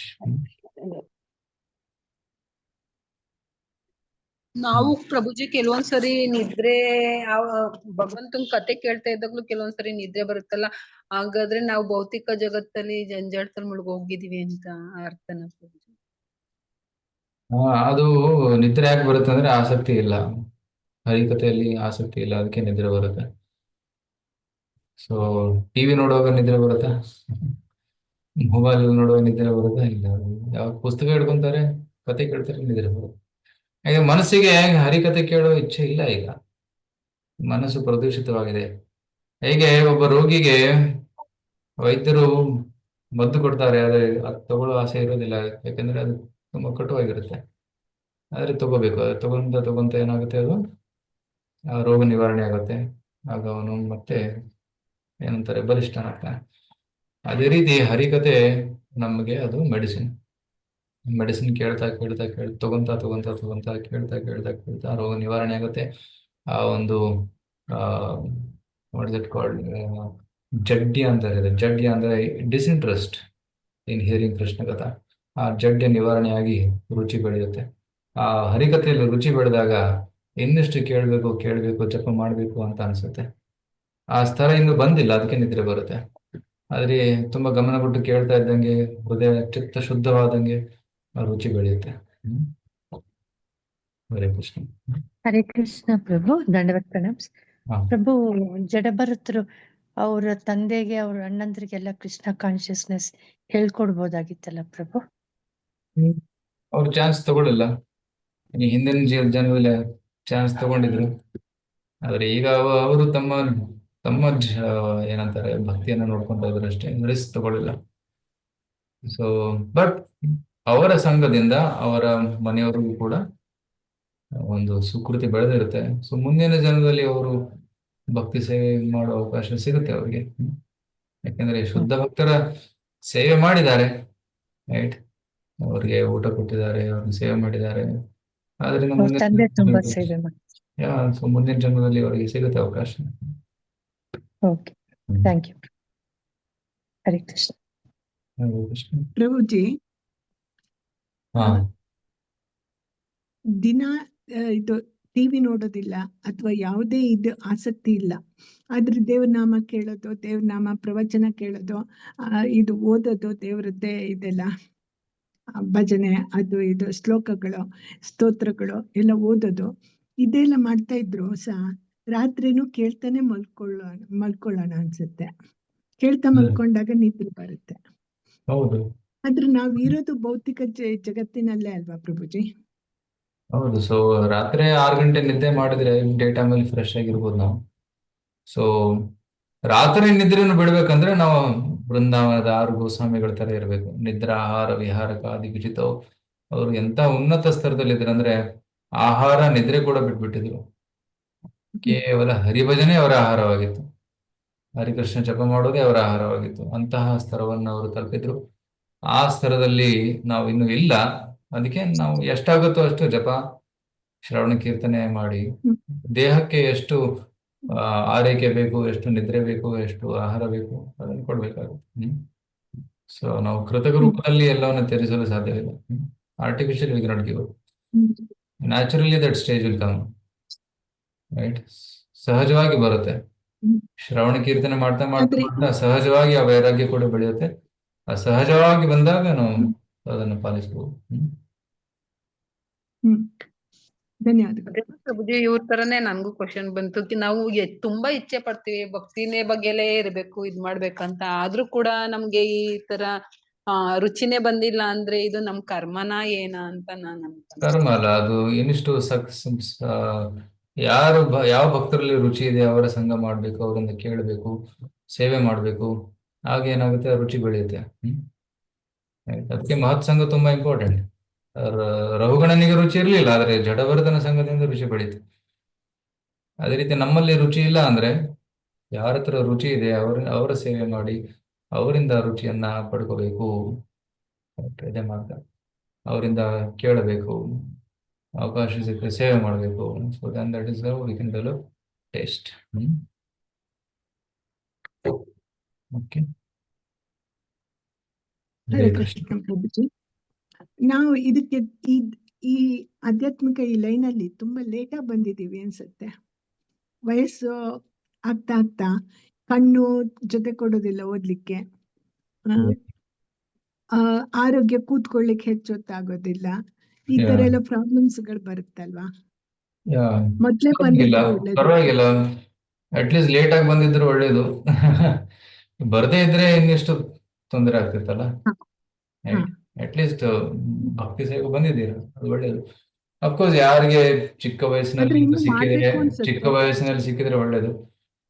ಸೊ ಒಂದು ವೇಳೆ ಮಾಡೋದ್ ಸಾಮರ್ಥ್ಯ ಇಲ್ಲ ಅಂದ್ರೆ ಅಟ್ಲೀಸ್ಟ್ ಶ್ರವಣ ಕೀರ್ತನೆಯನ್ನು ಮಾಡಿ, ಮತ್ತೆ ಭಗವಂತ ಮುಂದಿನ ಜನ್ಮದಲ್ಲಿ ಒಳ್ಳೆ ಅವಕಾಶ ಕೊಡ್ತಾನೆ. ರೈಟ್?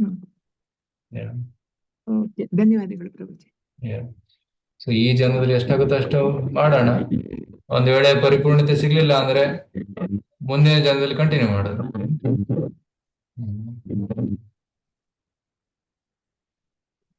ಓಕೆ, ಹರೇ ಕೃಷ್ಣ. ಆಯ್ತು ಪ್ರಭುಜಿ, ಧನ್ಯವಾದಗಳು.